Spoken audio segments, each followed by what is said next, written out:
वक्रतुंड महाकाय सूर्यकोटी समप्रभ निर्विघ्नं कुरु मे देव सर्वकार्येषु सर्वदा। तुम्ही श्रोते जगदीश मूर्ती, तेथे माझी व्युत्पत्ती किती, बुद्धिहीन अल्पमती सलगी करीतसे। परमेश्वर स्वरूप उपस्थित असलेल्या सर्व श्रोतृवृंदांच्या हृदयस्थ परमात्म्याला अत्यंत श्रद्धापूर्वक भावाने नमस्कार करते, नतमस्तक होते। या मंडळींवर आजच्या कीर्तनाची सगळी भिस्त आहे, कारण हे यंत्र आज जरा कामच देईन असं झालंय रोजच्या धावपळीमुळे आणि दगदगीमुळे। पण आपण सगळे आहात सोबत ही खात्री बाळगते आणि सेवा वरद विनायक परमात्मा करून घेतील ही आशा बाळगून आपल्या सगळ्यांच्या हृदयस्थ भगवंताला नमस्कार करते आणि सेवेला प्रारंभ करते। विठाल विठाल विठाल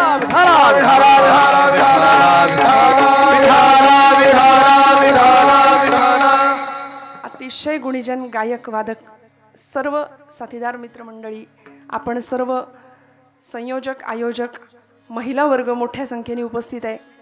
परम पावन पर्वकाळ असा हा माघातला जयंतीचा भगवंतांचा दिवस आणि आपण सर्व गुणीजन बहुश्रुत असलेला श्रोतृवर्ग, गुणीजन साथीदार मंडळी सोबत आहेत। ब्राह्मणवाड्यापर्यंत कीर्तन सेवा झाली, या भागात इथे पहिल्यांदा आले, आपल्या सगळ्यांच्या दर्शनाचा योग माझ्या वाट्याला आज आला। मनापासून सर्व गायकवादक मंडळींचे आभार व्यक्त करते, कृतज्ञता व्यक्त करते।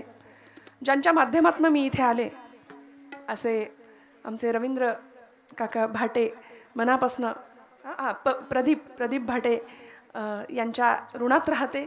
खरं तर सगळ्यांनी सहकार्य करावं तेव्हा सोहळा घडत असतो। हा खेळ नव्हे एकल्याचा, एकमेका सहाय्य करू अवघे धरू सुपंथ, या न्यायाने सगळ्यांनी मिळून एकत्र येऊन हे कार्य करावं लागतं। भगवान गोपालकृष्णांना अवघड नव्हतं गोवर्धन पर्वत एकट्याला उचलायला, पण त्यांनी प्रत्येक गोपाळाला सांगितलं आपापल्या काठ्या लावा। पण प्रत्येकाला काय वाटलं, मी काठी लावली म्हणून हा गोवर्धन पर्वत उचलला की काय। तसं भगवंत सेवेची संधी प्रत्येकाला देत असतो। आपण भाग्यवान आहोत, आपापल्या परीने आपण इथे सेवा करतायत। या धर्ममंडपामध्ये आपण सगळे इथे उपस्थित आहात।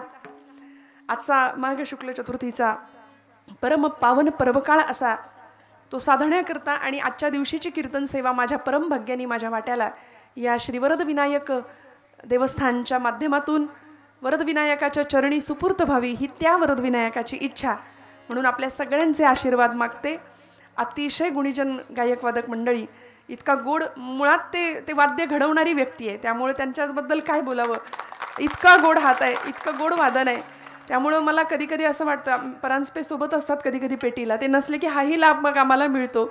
अतिशय सुरेख महाराजांचं हरिभक्तीपरायण निवासकर सर, मनापासून त्यांच्या विषयी कृतज्ञता व्यक्त करते, अत्यंत गोड। म्हणून मी म्हटलं ना की ह्या मंडळींवर आजची भिस्त आहे।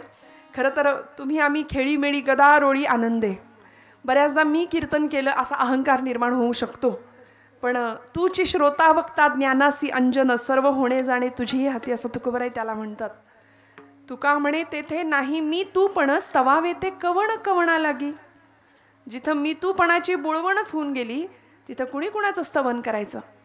त्यामुळे सगळ्यांच्या नावाचा उल्लेख करणं क्रमप्राप्त आहे, पण मला सगळ्यांच्या नावाची खरं तर कल्पना नाही आहे।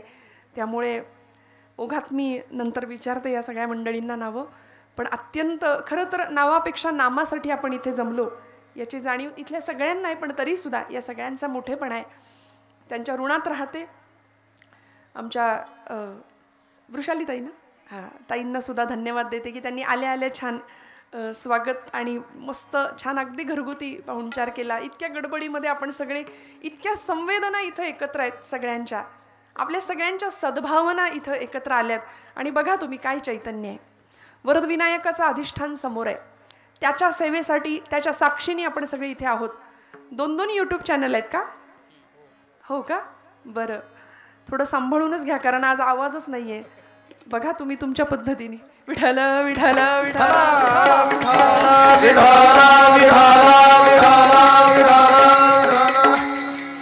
श्रोत्यांच्या मध्ये बघायला इतकं छान वाटतंय, तुम्ही इथे येऊन बघितलं, आत्ता येऊ नका, पण इतकं गोड दिसतंय, खरं सांगा किती छान। का सांगते, कारण एका विशिष्ट वयोगटातला वर्ग नाहीये, सगळी 60-70 ओलांडलेली माणसं कधी कधी बघावी लागतात, तसं नाहीये।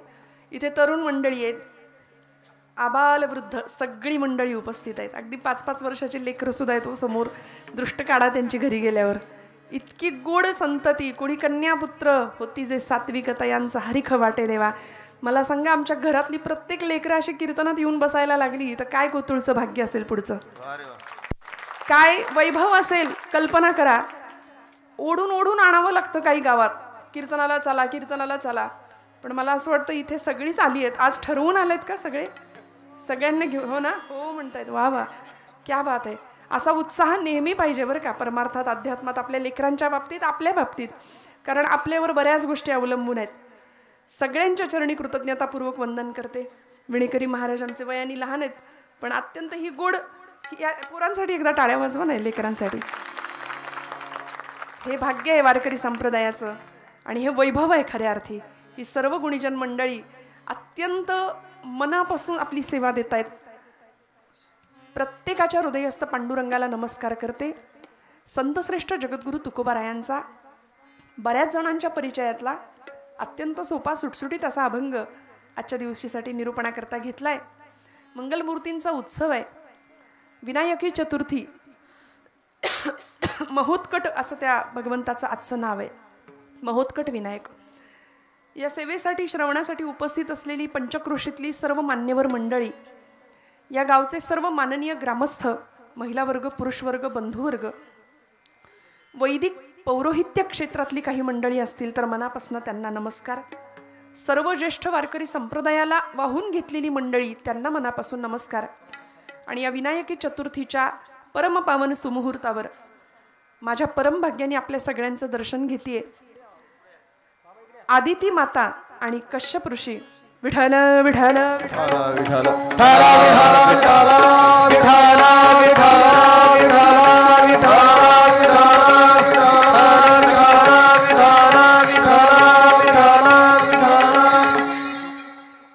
कश्यप ऋषी आणि आदिती मातेच्या पोटी भगवंतांचा हा अवतार आहे.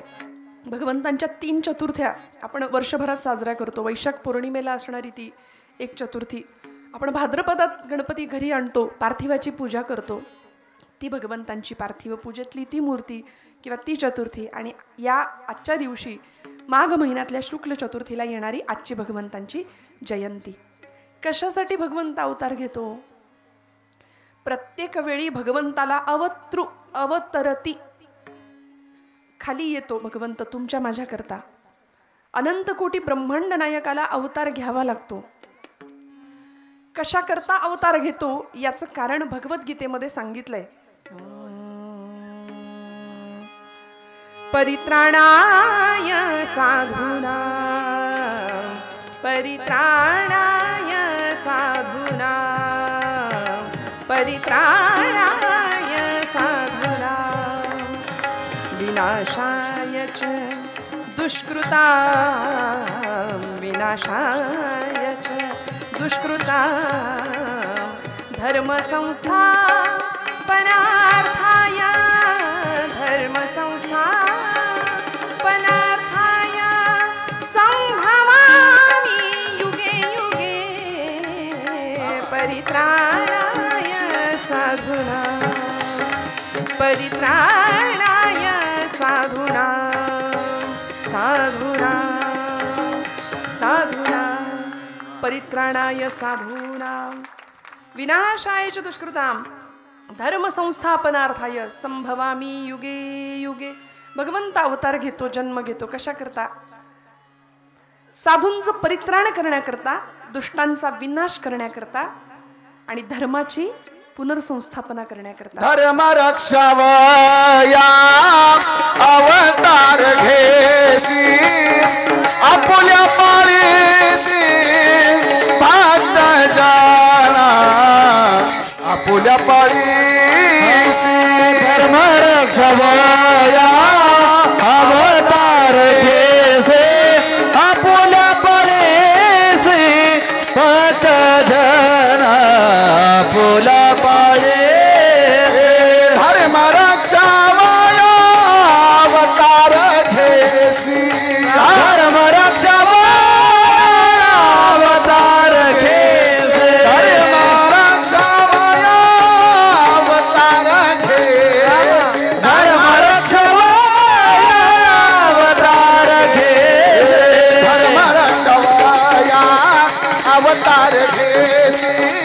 आपुल्या पाळीसी भक्त जना आपुल्या पाळीसी धर्म रक्षभया अवतार घेसे आपुल्या पाळीसी भक्त जना आपुल्या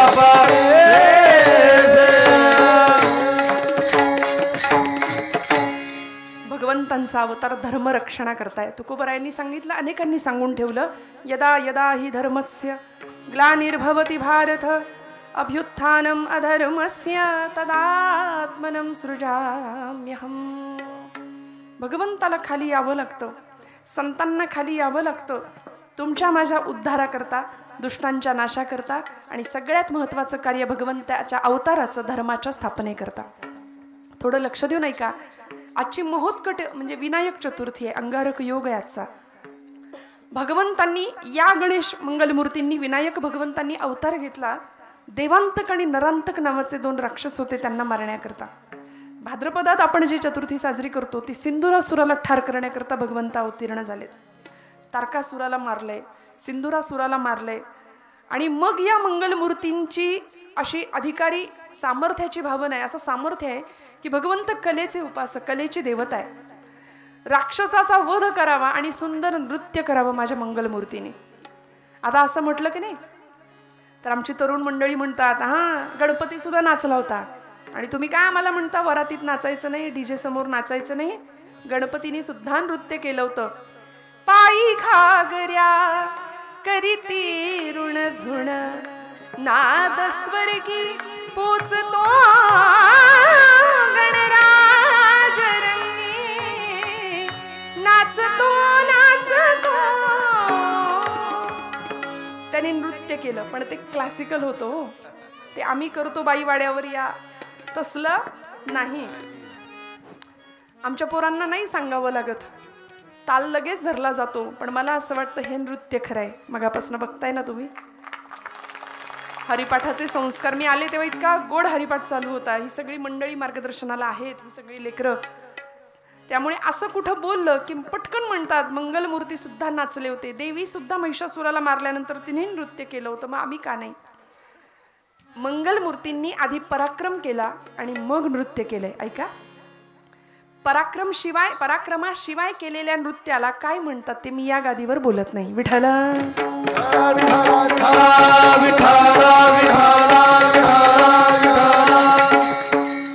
त्यामुळे या सगळ्या उत्सवांमध्ये, सगळ्या भक्तीच्या प्रांतामध्ये सगळ्यात महत्वाची गोष्ट जर कुठली असेल ना, मला आज भगवंतांच्या अवताराचा अभंग घेता आला असता. मनात योजलेला अभंग इथे आल्यावर बदलला. असं वाटलं भाव समजून घेऊया आधी. भगवंत अवतार का करतो, अवतार का घेतो, यामागे त्याचं काही वैयक्तिक कारण आहे का? त्यांनी आपल्याला आपलं मानलंय पण आपण त्याला आपलं म्हणायला तयार नाही. आपण मानतो का देवाला आपलं? खरं सांगा, आपण जागे आहात का? आधी सांगा, सगळे जागे आहात का? आपण देवाला आपलं मानतो का? कुठलं? सकामतेकडून निष्कामतेकडे अशी भक्ती व्हावी, निर्गुणाकडून सगुणाकडून निर्गुणाकडे आणि ज्ञानोत्तर भक्तीकडून पराभक्तीकडे असा प्रवास झाला पाहिजे. पण आम्ही सकाम भक्तीतच इतके रंगलो, परिणाम असा झालाय की देवाकडून सगळं पाहिजे, देव कुणाला नकोय. माझं बोलणं खूप लक्ष देऊन ऐका. बऱ्याचदा काय होतं, कीर्तन म्हटलं की 2 तास टाइमपास झाला पाहिजे, उत्तम मनोरंजन झालं पाहिजे, भरपूर हसायला मिळालं पाहिजे, अशी एक धारणा श्रोत्यांची राहते. श्रोत्यांची या धारणा सांभाळता सांभाळता कीर्तनकार कीर्तन बाजूला ठेवतात आणि दृष्टांतावरच भर देतात. असं होतं. पण तसं न करता सगळे जागेपणे आपण कीर्तन श्रवण करूया. 2 तास, 1.5-2 तास जो काही जीवनाचं कल्याण करण्याकरता मिळालेला वेळ आहे ना, तो प्रपंचातल्या गोष्टी ऐकण्याकरता नाही. शुद्ध अध्यात्म ज्याचा पाया भक्तीचा असला पाहिजे, ज्याने आपलं जीवन उद्धरून जाईल, या एका सन्मार्गाच्या दिशेने आपण वाटचाल करतोय. आपण भाग्यवान आहोत, आपण या मंडपात आहोत श्रोते हो. प्रत्येक जणांनी आपल्या भाग्याचा हेवा करावा. पहिलीच गोष्ट, भारतासारख्या सुंदर देशात आम्ही जन्माला आलोय. आज याची देही याची डोळा पुढच्या पिढ्यांना आम्ही सांगू शकतो की आम्ही रामाला सिंहासनावर प्रतिष्ठित होताना पाहिलंय, आम्ही प्रभू रामचंद्रांची प्रतिष्ठापना होताना पाहिली. अयोध्येला नाही जायला जमलं पण तरी सुद्धा इथून का होईना तो सोहळा आम्ही अनुभवला. आम्ही कुठल्याही पक्षाचे नाही, आधीच क्लिअर केलेलं बरं असतं. आमचा एकच पक्ष आहे, भागवत पक्ष.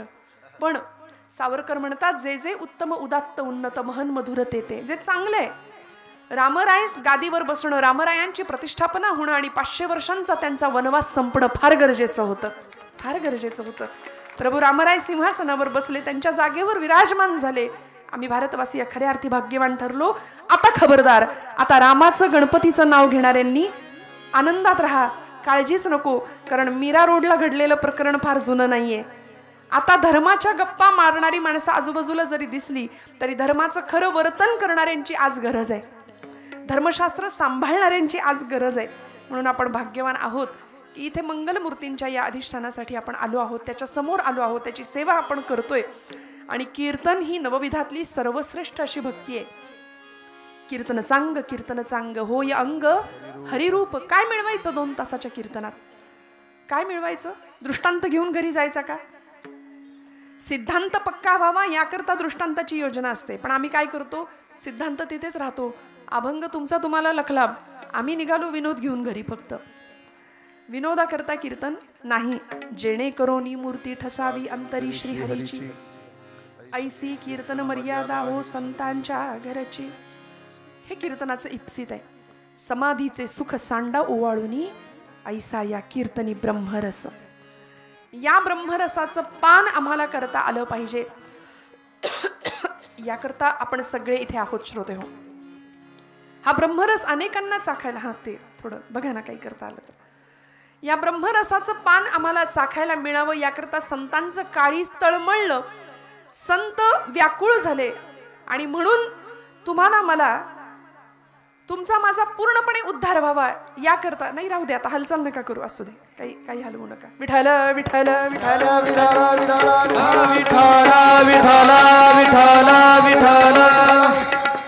म्हणून संतांचं काळीज तळमळलं की नाही. संतांना आम्ही आई म्हणतो, माऊली म्हणतो ना, विश्ववंद्य जगद्वंद्य ज्ञानोबा माऊली. काळीज हेलावून जातं माऊलींचं नाव घेतलं तरी. तुकोबरायांचं नाव आमचं रसायन आहे, ते आमच्या जगण्याचं रसायन आहे. तुकोबा आणि ज्ञानोबा, छत्रपती शिवाजी आणि छत्रपती संभाजी. म्हणून या लेकरांच्या समोर असे आदर्श आम्हाला ठेवावे लागतील. कुठल्याही पिक्चरचा, कुठल्याही सिनेमाचा हिरो नाही. तुकोबा, ज्ञानोबा, स्वामी विवेकानंद, छत्रपती संभाजी महाराज, छत्रपती शिवाजी महाराज, हे आदर्श जर आमच्या लेकरांपुढे असतील आणि या कथा जर कीर्तनातनं त्यांना मिळाल्या तर जीवनामध्ये कुठल्याही समस्या आल्या तरी सुद्धा कुठेही हात जोडायची गरज नाही. सगळी उत्तरं संतांच्या वाङ्मयात आहेत आणि महापुरुषांच्या चरित्रात आहेत. म्हणून म्हटलं आपण भाग्यवान आहोत. स्वतःचं भाग्य, श्रीमंती स्वतःची मान्य करूया. आम्ही भारतीय मंडळी स्वतःची श्रीमंती सुद्धा मान्य करायला तयार नसतो. पाश्चिमात्य लोक समाधानाकरता, मानसिक शांततेकरता भारताकडे आज येत आहेत. विश्वगुरु या पदावर आमचा भारत देश विराजमान आहे. अनेक जन्मांची पुण्याई व्हावी तेव्हा भरतखंडामध्ये जन्म होतो आमचा, नाथांनी संतांनी सांगून दिले. मग आम्ही भाग्यवान आहोत, त्यातल्या त्यात महाराष्ट्रामध्ये जन्म आहे, संतांच्या भूमीमध्ये जन्म आहे, संतांच्या पदस्पर्शाने पुनीत झालेली ही भूमी आहे. बरं, इथे उत्सव साजरा करायला आम्हाला निमित्त नाही लागत. गणेश चतुर्थी करा उत्सव, महाशिवरात्र करा उत्सव, पारायण सोहळे आहेतच. वास्तुशांत असली तरी आम्ही कीर्तन ठेवतो, बारसा असलं तरी कीर्तन ठेवतो. आम्हाला भगवंताचे उत्सव साजरे करायला निमित्त लागत नाही. कारण इथे जन्माला येणाऱ्या लेकरानं कूस जरी पालटली तरी आई म्हणते उत्सव साजरा करा. का? ही भूमी उत्सवी आहे. उगवणारा सूर्य नारायण परमेश्वराचं ते साकार स्वरूप आहे. सृष्टीतला सगळ्यात मोठा उत्सव आहे. आणि अशा उत्सवी सृष्टीमध्ये आम्ही जर मुडदुष चेहऱ्याने बसलो, कुणाच्या घेण्यात नाही, कुणाच्या देण्यात नाही, अजिबात हसायला तयार नाही, हसलो तर आम्ही आध्यात्मिक ठरणार नाही की काय, असं काळजी वाटते काही जणांना. त्यामुळं खूप असं म्हणजे इतकी वाईट परिस्थिती आली. सेल्फीचं युग आहे. आपणच आपल्याकडे बघून हसायचं, आपणच आपल्याला चांगलं म्हणायचं. फोटोग्राफर समोर आला तरी तो म्हणतो हसा जरा आता, स्माईल प्लीज. इतकी वाईट वेळ आली आमच्यावर. का हो? आम्ही जीवनाकडे सकारात्मकतेने बघायला का तयार नाही? काय कमी पडतंय? कुठेतरी शोध घ्यायची गरज आहे. सगळ्यात मोठी श्रीमंती समाधानाची, सगळ्यात मोठी श्रीमंती आरोग्याची, सगळ्यात मोठी श्रीमंती संस्कारांची आहे का? कुठेतरी शंका आहे, कुठेतरी प्रश्न पडलाय. त्या प्रश्नाची उत्तर मिळण्याचं एकमेव ठिकाण हे कीर्तन आहे बरं का. म्हणून ब्रह्मीभूत काया होतसे कीर्तनी भाग्य तरी ऋणी देव ऐसा असं म्हटलंय. आपण भाग्यवान आहोत हे मान्य करूया. तुकोबांची ज्ञानोबांची आमच्यावर पूर्ण कृपा आहे, श्री वरदविनायकाची पूर्ण कृपा आहे, म्हणून आपण त्याच्या समोर आहोत. आणि प्रभू रामरायांच्या कृपेने अखंड भारतवर्षावरती आज धर्माचं राज्य, रामो विग्रहवान धर्म असं वसिष्ठ मुनी म्हणायचे की धर्मच मूर्तिमंत म्हणजे प्रभू रामचंद्र आहेत. आणि अशा धर्माच्या राज्यामध्ये आपण आहोत. हिंदू राष्ट्र म्हणून ज्याला गौरवावं अशा हिंदू राष्ट्रामध्ये आपण आहोत. त्यामुळे सगळेजण स्वतःच्या भाग्याबद्दल निश्चिंत राहूया, अजिबात संशय निर्माण करायचा नाही. आणि बस आता जीवनाचं कल्याण करण्याकरता करायचं काय, मी कुठल्या मार्गाने जाऊ म्हणजे मला सगळं मिळेल. सगळं म्हणजे काय, प्रपंचातलं सुख का, ते तर आहेच हो. ज्याला आम्ही सुख म्हणतोय तो सुखाचा भास आहे, तो ते सुख नाहीये. सुख सुख म्हणता हे दुःख ठाकून आले, जगी सर्व सुखी असा कोण आहे. विचारला समर्थांनी प्रश्न, विचारी मना तूची शोधून पाहे, कोण आहे सगळ्यात सुखी, कोण आहे. मग कधीतरी आम्ही रडून कधीतरी आर्ततेने भगवंताकडे प्रार्थना करतो का हो. अनुदिन अनुतापे तापलो रामराया, परमदिन दयाळा निरसी मोहमाया. अचपळ मन माझे नाव रे आवरिता, तुझ विणशिण होतो धाव रे धाव आता. भजन रहित रामा सर्व ही जन्म गेला, स्वजन जनधनाचा व्यर्थ म्या स्वार्थ केला. रघुपती मती माझी आपुलीशी करावी, सकळ त्यजून भावे कास तुझी धरा. सगळं बाजूला ठेवावं आणि एक परमात्मा तत्व, एक अधिष्ठान, याच्यासाठी आम्ही कधी आर्ततेने प्रार्थना करतो का, नाही. आम्ही आमच्या प्रपंचासाठी रडतो, आमच्या लेकरा बाळांसाठी रडतो, पतीसाठी रडू, कुणी दुखावलं तर रडू. नको त्या गोष्टी लक्षात ठेवू. 25 वर्षापूर्वी अमुक अमुक अमुक पोराच्या लग्नात मला हलकी साडी दिली, काय 25 वर्ष तीच गोष्ट लक्षात ठेवतो आम्ही. आणि मग 25 वर्षांनी आता बदला घेते, बघ आता पोराच्या लग्नात बघ तुला. किती दिवस या गोष्टी आम्ही लक्षात ठेवणार. नको त्या गोष्टींमध्ये आमचं चिंतन किती खर्च करणार. त्यापेक्षा कधीतरी हातामध्ये मस्त जपमाळ घेऊया. आणि हे ठराविक वयात करण्याचं नाही, लहानपणापासूनच ते संस्कारांचं बीज घराघरामध्ये पेरलं जावं याकरता कीर्तन आहे. आणि त्यासाठी भगवंताला काय आवडतं, कारण आम्ही जपजाप्य करतो, तीर्थयात्रा करतो, उत्सव करतो, गणेश जयंती साजरी करतो, पण आमच्याकडे असं आहे भजनाला 8 आणि भोजनाला 60. खरं आहे की नाही. आपण सगळे जागेपणी ऐकताय ना, हेच आहे सगळीकडं, भजनाला 8 भोजनाला. म्हणून तर काल्याच्या दिवशी एरवी 7 दिवसात न येणारी मंडळी येतात, सगळं गाव झाडून येतं. 7 दिवसात मंडपात न फिरकणारी मंडळी काल्याच्या दिवशी प्रसादाला हजर असतात. मग देवाला काय आवडतं आणि आपल्या आवडीकरता काय चाललंय याचा सारासार विचार तुमच्या माझ्याकडून व्हावा, ही संतांची तुमच्या माझ्याकडून अपेक्षा आहे. काय आवडतं त्याला, पत्रम पुष्पम फलम तोयम यो मे भक्त्या प्रयच्छति तदहम भक्तिपरुतम अश्नामी प्रयतात्मनः. गीतेमध्ये भगवंत स्वतः सांगतात, पत्र पुष्प फल तोय काही द्या म्हणाले, मला काही चालेल. गणपती बाप्पा म्हणतो मला नुसता निष्ठेने नमस्कार करा, पण तो नमस्कार सुद्धा आम्ही असा करतो. जाता जाता येता येता गणित इंग्रजीच्या पेपरला बरोबर पोरांना देव आठवतो. एरवी नाही, मारुतीचं मंदिर असू दे, गणपतीचं मंदिर असू दे, सकाम भक्ती आहे की नाही आमची. मग त्याला माहिती आहे की माझ्याकडे येणारे सगळे व्यापारी आहेत, खरा भक्त कुणीच नाही. माझ्याकडे सगळे लबाड मंडळी येत आहेत. त्यामुळे असा कुणी ज्ञानोबा असेल का, असा कुणी नामदेव असेल का जो हट्ट करून मला भरवेल, जो माझ्याकरता रडेल, असा कुणी भक्त आहे का, याची वाट पाहतोय भगवंत. मग आजच्या काळामध्ये खऱ्या अर्थी भगवंत काय घेतो ते सगळं तुकोबाराय आजच्या अभंगाच्या प्रथम चरणापासून सांगतात. अंतरीची घेतो गोडी, अंतरीची घेतो गोडी, अंतरीची घेतो गोडी, अंतरीची घेतो गोडी, अंतरीची घेतो गोडी, अंतरीची घेतो गोडी.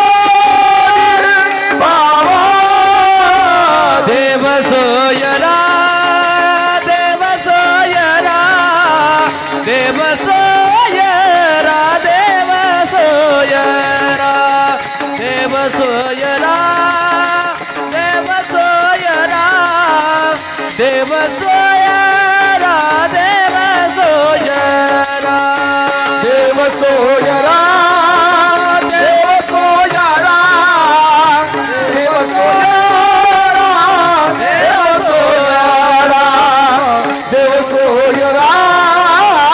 देव सोयरा देव सोयरा देव सोयरा सोयरा अंतरीची घेतो गोडी पाहे जोडी भावाची देव सोयरा देव सोयरा देव सोयरा दीनांचा.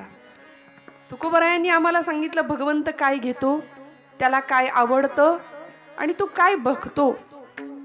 अंतरीची घेतो गोडी, तुमच्या माझ्या आतमध्ये असलेली भगवंताची गोडी, आणि त्याला पाहे जोडी भावाची, त्याला जोड आहे का भावाची ते पाहतोय.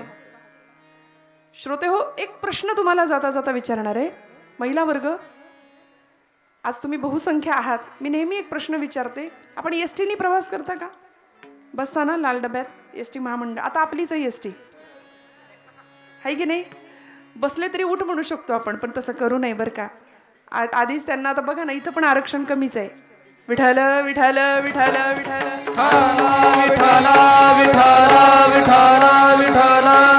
म्हणजे आरक्षण कमी म्हणजे जास्त संख्या महिलांची, असं मला म्हणायचंय. नाराज होऊ नका बरं का, नाही तर तुम्ही म्हणाल एकदा पहिल्यांदा बोलावले आणि एवढं महिलांची बाजू घेतोय, असं नको व्हायला. आपण एसटीने प्रवास करतो, कुठे बसतो आपण? अट्टाहास कुठे असतो बसण्याचा? हा, खिडकी. बरं, अजून पहिल्या सीटवर सुरुवातीला ना. मागे बसलं की काय होतं? सगळे आदळापट आहे, धक्के आहेत, दणके आहेत. मग आपला हट्ट असतो की पुढे बसायचा. ड्रायव्हर पासून जेवढ्या जवळ असू तेवढे धक्के दणके कमी आहेत, मागे मागे मागे. आणि हळूहळू मागे मागे मागे सगळ्यात लास्टच्या सीटवरचा अनुभव ज्यांनी घेतलाय त्याला माहिती आहे. मग साधे एसटी ड्रायव्हर पासून आपण जेवढे लांब तेवढी दणके धक्के जास्त आहेत. मग आपण वरदविनायकाला जगाचा मालक म्हणतो. तो ड्रायव्हर आहे, अनंत कोटी ब्रह्मांड नायक, जगत चालक परमात्मा आपण त्याला म्हणतो की नाही. सगळं जग तो चालवतोय. वृक्षाचेही पान हाले ज्याची सत्ता राहिली अहंता, मग कोठे देखवी ऐकवी एक नारायण तयाचे भजन. मग असा भगवंत जगाचा चालक आहे, तो ड्रायव्हर आहे, स्टेरिंग त्याच्या हातात आहे. मग त्यांनी स्टेरिंग घेतलंय हे आपल्याला ज्ञात आहे. मान्य आहे का? मान्य आहे. त्याच्या इच्छेने सगळं चाललंय. आमचा श्वास सुद्धा आम्ही त्याच्या इच्छेने घेतो. त्यांनी जर ठरवलं ना थांबवायचं, तर माणसं म्हणतील उचला आता. कारण आपले वारकरी संप्रदायाचं एक थोर विभूतिमत्व काही काळापूर्वी आपल्यातून हरवलं. असे सद्गुरू श्री बाबा महाराज सातारकर ते म्हणायचे की तुम्ही देवाला माना किंवा मानू नका. आपण म्हणतो ना देव आहे की नाही, फार पुढारलेली मंडळी असतात, सोफिस्टिकेटेड. देव नाहीये ठामपणे बोलतात. खरं तर 100% नास्तिक कोणीच असू शकत नाही या जगात. स्वतःला नास्तिक म्हणवणारा माणूसच जास्त आस्तिक असतो. कारण देव नाही असं आपण ठामपणे म्हणतो ना. ते म्हणायचे तुम्ही देवाला माना किंवा मानू नका, त्यांनी तुम्हाला मानलंय एवढं लक्षात ठेवा. ज्या दिवशी देव आपल्याला मानणार नाही त्या दिवशी आपल्या घरासमोर गर्दी जमेल. माणसं म्हणतील उचला, म्हणून लोक इतकं घाबरतात. जिवंतपणी राम म्हणायला कोणी तयार नाही. आज लोकांचा असा समज आहे गेल्यावरच राम म्हणावं, रामनाम सत्य हे शेवटी, म्हणून जिवंतपणी राम म्हणायला आपण तयार नाही. पण खरं सांगू, आत्ता जर राम नाही ना म्हणलो तर तेव्हा लवकर म्हणावं लागेल विठ्ठल.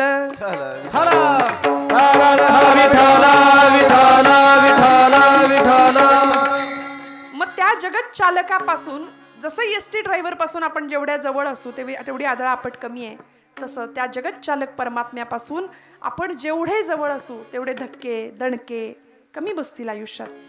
आणि त्याच्यापासून आपण जेवढे मागे मागे मागे मागे जाऊ ना, लांब जाऊ, तेवढी सगळी आदळापट आहे, लक्षात ठेवा. मग तक्रार नाही करायची. आम्ही तक्रार फार करतो, देवाला बघवलंच नाही, काय रे देवा असंच झालं तसंच झालं, सगळं खापर देवावर फोडतो की नाही. पण भगवंत म्हणतात माझ्या जवळ बसा ना, सद्गुरूंच्या सानिध्यात बसा. मन सद्गुरूंच्या चरणावर, वाणी भगवंत नामामध्ये अर्पण केली, प्रारब्ध ईश्वरावर सोडून दिलं की मग आदळापट नाही, धक्के नाही, दणके नाही, जीवन प्रवास अत्यंत सुलभ आणि सुंदर होऊ शकतो. ही ग्वाही आम्हाला संत देत आहेत. त्यामुळे भगवंताला काय आवडतं? अंतरीची घेतो गोडी. आपल्या अंतःकरणामध्ये भगवंताप्रती किती आवड आहे. मंगलमूर्ती प्रती किती आवड आहे. आज त्याचा दिवस आहे भगवंतांचा, त्याची जयंती आज. देवांतकाला नरांतकाला ठार केलं भगवंतांनी. कश्यप आणि ऋषी आदिती मातेच्या पोटी जन्माला आले. विनायक नाव आहे त्यांचं, महोत्कट विनायक असं म्हणतात आजच्या अवताराला. या मंगलमूर्तींच्या विषयी आमची आवड किती आहे. मी नेहमी सांगते, आपल्याकडे गणपती उत्सव होतो, भाद्रपदात होतो, मंडळांची स्थापना, मंडळामधली भांडणं वाद सगळे आपण जाणून आहात. पण देवाच्या आवडीकरता किती चालतं आणि आपल्या आवडीकरता किती चालतं याचा बारकाईने विचार करण्याची गरज आहे की नाही. कार्यकर्त्यांना आरती सुद्धा धडपाठ नसते. मी चुकत असेल तर मला सांगा बरं का. डोक्याला टोपी घाला असं सांगावं लागतं. कपाळाला गंध लाव रे बाबा, ते म्हणतं बरमुड्यावरच आरती करेन, जाऊ दे म्हणतो, चालतंय. अरे छान धोतर नेसून आरतीला उभा राहा, छान कपाळाला डोक्यावर शिरस्त्राण घाल, कपाळाला गंध लावून मग गणपती बाप्पा समोर जा. घरामध्ये पाहुणे आल्यानंतर सुद्धा आई म्हणते जरा नीट कपडे घाल. मग हा तर 10 दिवसांकरता तुमच्या माझ्या घरात पाहुणा येतो, मग त्याच्या समोर आरतीला कसं जावं. काही सोपस्कार आहेत की नाही. काय पूजा करावी त्याची. मी मुद्दाम त्याच्या मूर्तीच्या सगुण रूपाचं वर्णन सांगणार आहे, कारण भगवंताला काय आवडतं त्याच्याविषयी आपल्या अंतःकरणामध्ये किती भाव आहे, त्याच्यासमोर किती होता हो. सगळं किती संपत्ती ऐश्वर्य गुण रूप काही होता, त्याला कशाशी काही घेणं देणं नाही. माणसं मंदिरं बांधतात पण मंदिरावरती चिरा लावतात शेवटी, आहे की नाही. परवा एका गृहस्थांनी एका देवस्थानला पंखे दिले, गिफ्ट भेट दिले ट्रस्टला, आणि ते पंखे लागले हॉलमध्ये. माझं कीर्तन सुरू झालं आणि तो माणूस आला ज्यांनी पंखे दिले होते. तो आला आणि त्यांनी सगळे पंखे पटापट बंद करून टाकले. सगळे चलबिचल झाले, गरम व्हायला लागलं. सगळ्यांनी वर बघितलं, पंखे बंद. मला नाही राहवलं. शेवटी कीर्तन झाल्यावर त्याला म्हटलं, का रे बाबा दादा पंखे का बंद केले तू. तो म्हणाला, हे पंखे या देवस्थानला मी दिलेत. प्रत्येक पंख्यावर म्हणाले माझं नाव लिहिलंय. ते मध्ये जागा असते ना गोल, मग ते जर फिरत राहिले तर माझं नाव कोण वाचणार. मग काही वेळ का होईना जरा थांबले पंखे, लोकांनी बघितलं माझं नाव दिसलं असेल लोकांना. अशी आमची दिखाव्याची भक्ती आहे. भगवंत काय पाहतो, कितीही ओता काही नाही, त्याला काही नको आहे. साधा निष्ठेने केलेला नमस्कार सुद्धा भगवंताला प्रिय आहे. मग अशी भगवंताची मूर्ती सगुणाची, आता वरद विनायक सगुण रूपाने तुमच्या माझ्या समोर आहे. पण तो भगवंत कसा आहे. आज पाश्चिमात्य लोकांची किंवा ख्रिस्ती मिशनऱ्यांची आणि कॉन्व्हेंट संस्कृतीची, मी हात जोडून सांगते, इंग्लिश मिडियमला घालायला हरकत नाही, पण कॉन्व्हेंट संस्कृती अशी आहे की जी आमच्या मुलींना कपाळाला टिकली लावू देत नाही, हातात बांगडी घालू देत नाही. बघा तुम्ही, शाळांमध्ये काढायला लावतात. हे कॉन्व्हेंटमध्ये होतं बरं का. इंग्लिश मिडियमच्या आपल्या जर शाळा असतील ना तर तिथे असं घडत नाही. त्यामुळे त्यांचं ब्रीदच आहे ते. आपल्या पोरांना सांगतातच, तुमचा देव दगडाचा बुडतो पाण्यात, आमचा देव लाकडाचा पाण्यात बुडत नाही. हे लहानपणापासून पोरांच्या डोक्यावर बिंबवलं जातंय, अत्यंत लहानपणापासून.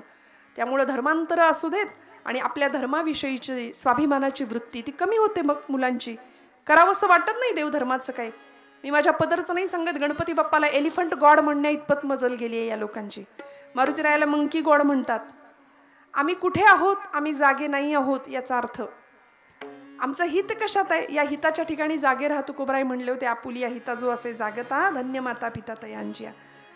खरं हित आम्हाला जपावं लागेल. त्यासाठी भगवंताला काय आवडतं याचा विचार करावा लागेल. बघा तुम्ही, अगदी पटकन सांगून पुढे जाते. सगुण पूजा आम्हाला संतांनी दिली की नाही, भावानी करायची. सगुणाचे आधारे निर्गुण पाविजे निर्धारे. आम्हाला निर्गुण उपासना जमत नाही, अवघड आहे. माऊलींनी ती केली निर्गुणाची उपासना. समाधी तत्वाचा स्पर्श झाला. आम्हाला जमेल का समाधी घ्यायला. आता जर सांगितलं चला बसा समाधीला, एवढं सोपं आहे का. कुणी दार लावून घेतलं बाहेरनं कडी तरी आम्हाला गुदमरतं आतमध्ये. आम्ही काय समाधीच्या गप्पा मारणार. पण आळंदीला जावं, कडकडून माऊलींना मिठी मारावी. का हो, निर्गुण तत्व साधलं, परब्रह्म स्वरूपात विलीन झाले. आज माऊली म्हटलं तरी आमचं अंतःकरण हे लावतं, डोळ्यात पाणी येतं. का, कारण विश्वाचे आर्त माझ्या मनी प्रकाशले, अवघेची झाले देह ब्रह्म. सगळ्या जगाचं दुःख स्वतःच्या हृदयाकडे घेतलं ज्ञानोबांनी. आणि एवढंच नाही, जे खणांची व्यंकटी सांडो असं आगळं वेगळं उदात्त मागणं सुद्धा मागितलं. मागणारा तेवढ्याच ताकदीचा होता, देणारा सुद्धा तेवढ्याच ताकदीचा होता. इतकं सुंदर मागणं जगाच्या पाठीवर कुणीच नाही मागितलं. काय भक्तीची परिसीमा असेल ज्ञानोबांच्या. त्यामुळे स्वतः निर्गुण उपासना केली आणि तुम्हाला मला सोपं दिलं. हरिमुखे म्हणा, हरिमुखे म्हणा, पुण्याची गणना. सोपं दिलं की नाही. काय ठाईचं बैसोनी करा एक चित्त, आवडी अनंत आळवावा. बास म्हणले कुठं जंगलात जायची गरज नाही. येथ मनाचा मारून करिता इंद्रिया दुःख न देता येथे मोक्ष असे आयता श्रवणाची. माऊली म्हणते कुठेही मन मारायची गरज नाही, कुठेही इंद्रियांना दुःख देऊ नका, जंगलात जाऊ नका, भगवे कपडे परिधान करा, रुद्राक्षांच्या माळा भस्माचे पट्टे काही करायची गरज नाही म्हणले. यातलं घरात प्रपंच करा उत्तम. फाटका तुटका प्रपंच संतांना सुद्धा मान्य नव्हता. आपण काय करतो, तुकोबरायांचं वचन ऐकतो पण त्यातली एकच ओळ लक्षात ठेवतो, जोडून या धन उत्तम व्यवहारे, आणि त्याच्या पुढची ओळ उदास विचारे वेच. इकडे लक्ष देत नाही आपण. आपण फक्त पहिलं पै गाठी मारून सगळा पैसा सेव्हिंगला, काहींनी तर पूर्वीच्या काळी जमिनीत पुरायचे आणि ते मग आज सांगेन उद्या सांगेन असं करून तिथंच राहायचं. ते पुढच्या पिढीला मिळायचंच नाही. निदैवाचा परिवरी लोह्या रुतलिया आहाती सहस्रवरी वरी बैसोनी उपवास करी दरिद्री जे. ज्ञानोबांनी दृष्टांत लिहिलाय की त्याच व्यक्तीचा पोरगा पुढच्या काळामध्ये शिळ्या भाकरीचे तुकडे जिथं धन पुरून ठेवलंय ना तिथंच तोडतो. राहिलं ना सांगायचं राहून गेलं, जमवलं आणि शेवटी इथंच राहिलं. मी नेहमी सांगते, आपण असे बांधावर उभे राहतो, येणाऱ्या पाहुण्याला म्हणतो ते झाड दिसतंय का, तिथपर्यंत सगळं या पठ्ठ्याचं आहे माझं. तो डोंगर दिसतोय का, तिथपर्यंत जमीन सगळी आपली आहे. ती धरणी माता हसते आपल्यावरती, म्हणते याचा पंजा सुद्धा हेच म्हणायचा, याचा आजा सुद्धा हेच म्हणायचा, आणि हा सुद्धा हेच म्हणतोय, हे सगळं माझं. मग भगवंताला काय द्यायचं यातलं? सगळं जर घेऊन जायचंय, सगुणाची पूजा आम्हाला भगवंतांनी, आम्हाला संप्रदायाने, आमच्या परंपरेने दिली आहे. मग त्या सगुण पूजेमध्ये भगवंत कसा आहे? आज मंगलमूर्तींचं ध्यान करूया आपण, त्यांचा दिवस आहे आज.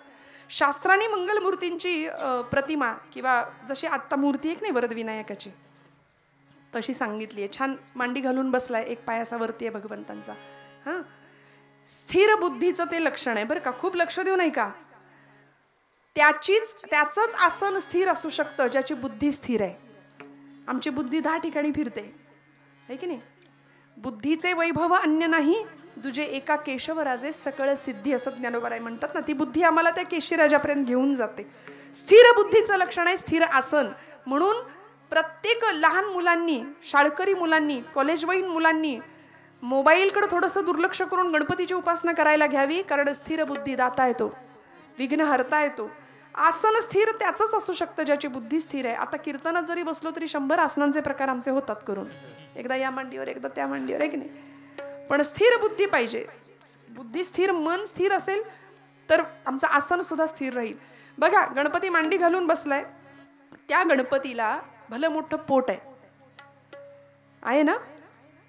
मग त्या पोटाला का बरं एवढं मोठं पोट आहे त्याचं, कधी विचार केलाय का? मोदक खातो म्हणून. गणपतीला मोदक खाताना कधीच कोणी बघितलेलं नाहीये. मध्यंतरी तो दूध प्यायला होता म्हणे, है की नाही. आमची भावना जशी तसा तो फळ देईल आम्हाला. पण आता काळ असा आहे, आता नामदेव नाही आहे की पांडुरंग येईल जेवायला. आता आम्हाला कुठे वेळ आहे तेवढ्या अर्जवानी, तेवढ्या अर्थतेने गणपतीला मोदक द्यायला. पण गणपतीचं पोट मोठं आहे, लंबोदर आपण म्हणतो त्याला. म्हणून तर आरतीमध्ये लंबोदर पीतांबर फणीवर बंधना सरळ सोंड वक्र तुंड त्रिनयना. लंबोदर पीतांबर फणीवर, काय बघा बरं नक्की काय म्हणता आपण. परवा एका कार्यकर्त्यांनी मला सहज कानावर आलं, तो म्हणला लंबोदर पीतांबर फळीवर वंदना. म्हटलं फळीवर वंदना, कुठली वंदना फळीवर बसवली? काही म्हणतो आम्ही बरं का, काही त्याला आरतीला स्तोत्राला काही अर्थ नसतो, काही म्हणतो जे कानावर येईल ते बडबडतो आपण. पण त्यामागे काहीतरी शास्त्र आहे, त्यामागे काहीतरी शिकण्याची वृत्ती असावी. ते भलं मोठं पोट भगवंताचं, अनंत ब्रह्मांडे उदरी. आमची पापं त्यांनी पोटात घेतली श्रोते हो. आईच्या मायेने आम्हाला सांभाळलंय म्हणून ते पोट मोठं आहे. आणि त्या पोटाला ती पापं पुन्हा बाहेर येऊ नयेत म्हणून नागपाशाने बांधलंय. म्हणून फणीवर बंधना, बंधन केलंय नागपाशाचं. 4 हात आहेत भगवंतांना. एकदंतम चतुर्हस्तम पाशमं कुशधारिणम अथर्वशीर्ष रदंच वरदं हस्तैर्बिभ्राणं मूषकध्वजं रक्तं लंबोदरं शूर्पकर्णकं रक्तवाससं रक्तगंधानुलिप्तांगं रक्तपुष्पैः सुपूजितम्. एकदंतम चतुर्हस्तम पाशमं कुशधारिणम. पाश अंकुश धारण केलेत मागच्या 2 हातामध्ये, पाश आणि अंकुश. का हो? दुष्टाला मारायला. आज आपल्या हातात शस्त्र असावं की नसावं हे त्या धारण करण्यामागच्या हेतूवर अवलंबून आहे बरं का. आमचे सगळे अवतार शस्त्रधारी आहेत. बघा तुम्ही, प्रभू रामराय हातात शस्त्र आहे का? आपण जागे आहात का? बोला. हातात शस्त्र आहे का प्रभूंच्या, रामरायांच्या? आहे. भगवान गोपाल कृष्ण शस्त्र आहे का? सुदर्शन चक्र आहे. भगवान विष्णू शंख चक्र गदा. विठ्ठोबरायाच्या विठ्ठलाच्या पायाशी सुद्धा वीट आहे. प्रसंगी तीही शस्त्र म्हणून वापरतील भगवंत, काही सांगता येत नाही. शस्त्रधारी आहेत भगवंत आमचे सगळे. का? दुष्टांचा नाश करणं हे त्यांच्या येण्याचं रहस्य आहे. मग असा शस्त्रधारी भगवंत मंगलमूर्तींनी सुद्धा दुष्टांना मारायला शस्त्र हातात धारण केलंय. म्हणून धर्माच्या स्थापनेसाठी आणि धर्मरक्षणासाठी प्रसंगी शस्त्र हातामध्ये घ्यावं लागलं तरी सुद्धा कमीपणा करायचा नाही. कारण सावरकर म्हणतात, शस्त्र पाप ना स्वयेची शस्त्र पुण्य ना स्वये, इष्टता अनिष्टता त्यास हेतूनेच ये. ऐकून ठेवा, हातात शस्त्र घेणं हे पाप नाहीये.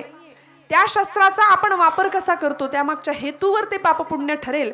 रामांच्या हातामध्ये शस्त्र होतं, धनुष्य होतं. रावणाच्या हातात सुद्धा धनुष्य होतं, पण आपण पूजा करतो ती रामांच्या धनुष्याची, कोदंडाची करतो की नाही. त्यामुळे हातात शस्त्र भगवंतांनी धारण केलं. आम्ही 9 दिवस नवरात्रीमध्ये आमच्या पोरींना गरबा शिकवण्यापेक्षा थोडंसं स्वसंरक्षण जर शिकवलं, हातात शस्त्र, लाठीकाठी, तलवारबाजी, रायफल शूटिंग जर शिकवलं ना, तर लव जिहादच्या केसेस घडणारच नाहीत आमच्या आजूबाजूला. नाही घडणार. 10 दिवस फक्त टिपऱ्या खेळणं यामध्ये कुठलाही पराक्रम नाहीये. 9 दिवस नवरात्र देवी महिषासुराशी लढली, रक्तानं माखली होती. कुठल्याही कलरची साडी नेसायला तिला वेळ नव्हता. कुठल्याही पुराणात शास्त्रात असं लिहिलेलं नाहीये. मी हात जोडून आपल्याला सांगते. याचा अर्थ आपण रंगांच्या साड्या नेसायच्या नाही असं नाही. आपल्याला ती आवड आहे. हो म्हणा. कपाट भरलेलं असतं की नाही? हो म्हणा. मग काय, पण त्या दिवसातच अगदी नाहीच तो कलर माझ्याकडे म्हणून मी तो कलर आज घेणारच विकत, असा अट्टहास करायची खरंच काही गरज नाही. कुठेच कुठल्या पुराणात असं सांगितलेलं नाहीये बरं का. मी हात जोडून सांगते. पण 9 दिवस 9 रात्र तिला पुरेसं खायला नाही, विश्रांती नाही, झोप नाही. ती देवी कुठं तिला साड्या नेसायला वेळ आहे मला सांगा. रोज अखंड 9 दिवस सप्तशती राहते बाजूला, देवीचा पराक्रम राहतो बाजूला, आणि याच्यातच आमचे दिवस निघून जातात. फक्त गरबा. गणपती उत्सवाला घेतला तो चमचा आमच्या लेकरांनी, त्याच्यावर ठेवलं लिंबू, आणि लिंबू काय पराक्रम. लिंबू चमच्यात नाशी पोरं काय शिकणार आहेत आमची मला सांगा. नको त्या गोष्टींच्या. सगळे करतात म्हणून आपण करायचं का? नाही ना. त्यापेक्षा लाठीकाठी प्रशिक्षण शिकूया. छत्रपतींच्या काळातल्या कितीतरी युद्ध कला आहेत की ज्या आजही जिवंत ठेवण्याची गरज आहे. विसरलो आम्ही सगळं. आमचं शास्त्र, आमची श्रीमंती, आणि याकरता उत्सव आहेत बरं का. याकरता उत्सव आहेत. भगवंतांनी शस्त्र हातात घेतलंय दुष्टांचा नाश करायला. आमच्याही हातामध्ये शस्त्र असावं दुर्जनांचा नाश करायला. याचा अर्थ उगीच रायफल घेऊन फिरणं हेही चुकीचं आहे बरं. म्हणून मी पुन्हा सांगते, शस्त्र पाप ना स्वयेची शस्त्र पुण्य ना स्वये, इष्टता अनिष्टता त्यास हेतूनेच ये. सावरकर म्हणायचे. भगवंत मंगलमूर्ती हातात शस्त्र आहेत. 2 हात समोरचे आहेत, 1 हात वरद हस्त आहे, दुसऱ्या हातामध्ये मोदक आहे. मोदक खातो का गणपती? अथर्वशीर्षात कुठेही असा उल्लेख नाही की गणपतीने मोदक खाल्लेत. न म्हणायला अथर्वशीर्षाच्या फलश्रुतीमध्ये वर्णन आहे. यो मोदक सहस्रेण यजती. अथर्वशीर्षाची फलश्रुती सांगते की ज्यांनी 1000 मोदकांचं हवन केलंय, म्हणजे यज्ञ संस्था चालावी आमच्या इथली, म्हणून 1000 मोदकांचं जो हवन करतो त्याला मी प्रसन्न होतो, असं बाप्पा फलश्रुतीत सांगतायत. यो मोदक सहस्रेण यजती. त्यामुळे गणपतीला मोदक प्रिय. पुढे गणपतीचा उजवा हात वरद हस्त आहे. वर देणारा आहे तो. भक्तांना वर घेणारा आणि अभक्तांना वर पाठवणारा असा आहे तो. वर देणारा आहे तो, आशीर्वाद देणारा आहे. एकंदर शरीराच्या मानाने त्याचे जे कान आहेत ते कसे आहेत? सुपासारखे. पटकन बोललात की नाही. आपण लहान मुलांना सुद्धा सांगतो गणपतीचे कान सुपासारखे. पण आता कॉन्व्हेंटचं पोरगं म्हणतं हाऊ इट इज पॉसिबल? गणपतीचे कान सुपासारखे? Because soup is liquid. ते vegetable soup, corn soup, tomato soup, ते सूप आम्हाला माहिती आहे. आम्हाला पाकडायचं सूप कुठे काय माहिती. आता हे प्रदर्शनात मांडाव्या या वस्तू. अशीच वेळ आली की नाही. आता मिक्सर आले, ग्राइंडर आले, फूड प्रोसेसर आले. आता सूप जातं, सगळं गेलं. परवा एका मुलाला म्हटलं जातं माहितीये का? ती म्हणली जातं? कुठे जातं? काय जातं? आमच्या बहिणाबाई खानदेशातल्या म्हणायच्या, अरे घरोट घरोट वाण्या बामनाचं जातं म्हणायच्या. त्याला घरोट म्हणायच्या. त्या खानदेशात शब्द आहे. ज्याच्यातून येतं पीठ त्याले जातं म्हणू नये असं म्हणायच्या त्या. त्यामुळे काय संस्कृती, काय श्रीमंती. जुन्या मंडळींना विचारा, जुन्या बायकांना. काय सुंदर. कुठेही व्यायामाची मग गरज नव्हती. आता धुणं पिळायला घेतलं तरी मनगट चमकतंय आमचं. का हो, सगळं यांत्रिक युग आलंय की नाही. मग व्यायामाची हाऊस नाही, वेळ नाही तेवढा. म्हणून जुन्या बायका आणि जुनी मंडळी सहज 100 क्रॉस करत होते. सहज बोनस लाईफ मिळायचं त्यांना. आता 60-70 आयुर्मर्यादा. पण आपण सगळे भाग्यवान आहोत की ही श्रीमंती आपली. गणपतीचे कान सुपासारखे. पोरांना सांगता आलं पाहिजे, बाबा सूप म्हणजे ते सूप नाही, पाखडायचं सूप आहे की ज्या सुपामध्ये काय गुणधर्म आहे सुपाचा. जनी निंद्यते सर्व सोडून द्यावे, जनी वंद्यते सर्व भावे. सार आहे ते टाकून द्यावं, सार आहे ते जवळ करावं. हा सुपाचा गुणधर्म गणपती बाप्पा सांगतात. गुरुचरित्रातली एक ओवी आहे. हालविसी कर्ण युगुले, तेथून जो का वारा उसळे, तयाचे निमाते विघ्नपणे, विघ्नांतक म्हणती तुझा. नुसते कान हलवले तरी त्या वाऱ्याने विघ्न पळून जातात देवांच्या. असा मंगलमूर्ती आहे. सोंड मोठी आहे, वक्रतुंड म्हटलंय त्याला. सोंड मोठी किंवा वाकडी सोंड म्हणून वक्रतुंड नाही, तर वक्रांतुंड यती इति वक्रतुंड. हा वाकड्या गतीने जाणाऱ्या माणसांना सरळ करतो तो, म्हणून तो वक्रतुंड आहे. एकंदर शरीराच्या मानाने त्याचे डोळे कसे आहेत? कसे आहेत? सूक्ष्म आहेत. बघा, बारीक डोळ्याची माणसं फार चतुर असतात. फेस रिडिंग आपल्याकडे शास्त्र आहे, चेहरा पाहून जातक सांगणं नाही का. सूक्ष्म डोळे ज्याचे असतात ना, तो दूरदृष्टीचा माणूस असतो. सूक्ष्म बुद्धीचं लक्षण आहे ते. गणपती बाप्पा सूक्ष्म तऱ्हेने आम्हाला बघायला शिकवतात जगाकडे. आणि अशा पद्धतीने भगवंतांच्या पायाशी जो बसलाय तो कोण आहे? कोण आहे की नाही? मूषक म्हणतात त्याला. संस्कृतमध्ये उंदराला किंवा मूषकाला आखू असं म्हटलंय. जसं तो मूषक वाहन आहे तसं त्याला आखू वाहन असं सुद्धा म्हटलंय. आखू या शब्दाचा अर्थ आहे माया, आणि उंदीर हे मायेचं प्रतीक आहे. मग माया कुठे घ्यायची? डोक्यावर घ्यायची नाही. संसारामध्ये गणपती बाप्पा सांगतात माया पायाशीच राहू द्या, कारण माया अधीनम जगत सर्वम. हे सगळं जग मायेच्या अधीन आहे. आम्ही सगळे मायेच्या प्रभावाखाली आहोत. त्यामुळे माया पायाशीच ठेवूया, कारण कुरतडणं हा मायेचा स्वभाव आहे. उंदराचा स्वभाव सुद्धा चंचल, कुरतडणं हा उंदराचा स्वभाव आहे. तशी माया आम्हाला कुरतडते बरं का. हे माझं, ते माझं, ते माझं असं करता करता करता ज्यांच्यासाठी डोळ्यात आसवा आणतो तीच मंडळी, तोच मुलगा ज्याच्यासाठी रक्ताचं पाणी करावं, हाडाची काढ करावी, जीवाचं बाबा तुम्हाला सगळंच माहिती आहे माझं, रान करावं, हे सगळं करावं. आणि तोच मुलगा 60-70 ओलांडल्यानंतर बापाला म्हणतो आता इथं काही उपयोग नाही तुमचा, तुम्ही नसलात तरी चालतंय, असलात तरी काही फरक पडत नाही. कुत्र्यांना सांभाळतील, त्यांच्यावर प्रेम करतील, बेडवरती कुत्री नेतील, अगदी इतकं त्यांचे लाडकोड करतील, पण आईवडिलांना सांभाळायची वृत्ती नाही.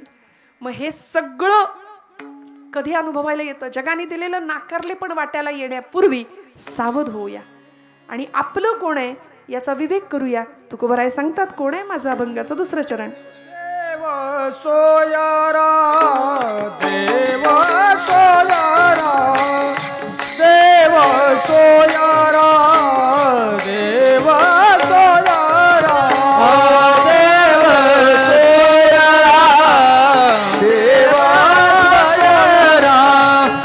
देव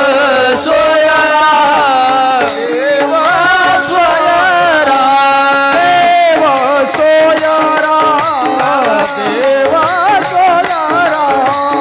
देव सोयारा, देव सोयारा, देव सोयारा, देव सोयारा, देव सोयारा, देव सोयारा, देव सोयारा, देव सोयारा,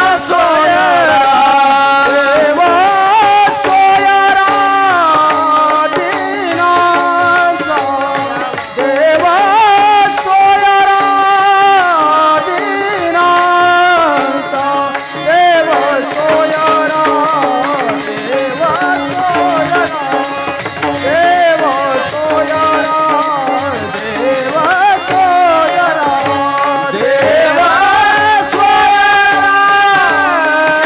दीनांचा देव सोयारा, दीनांचा देव सोयारा, देव सोयारा, देव सोयारा, देव सोयारा, देव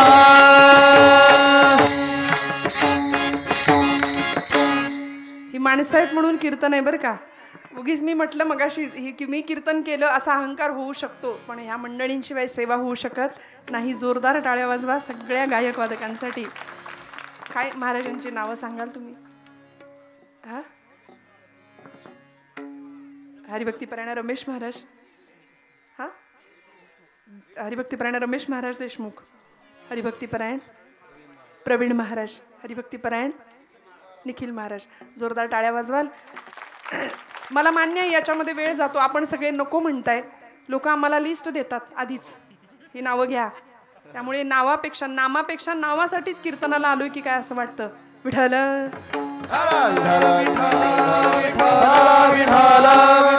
पण आक्रमकता नाही, सांभाळून गाणं, चाली व्यवस्थित. आता श्रीवल्लीच्या चालीवर सुद्धा कीर्तन करायची वेळ आली हो.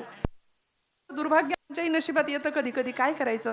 पण इतकी गोड माणसं संप्रदायाला वाहून घेणारी ही असतात सोबत साथीला, तेव्हा मग ही साथ असते, साडेसाती नसते.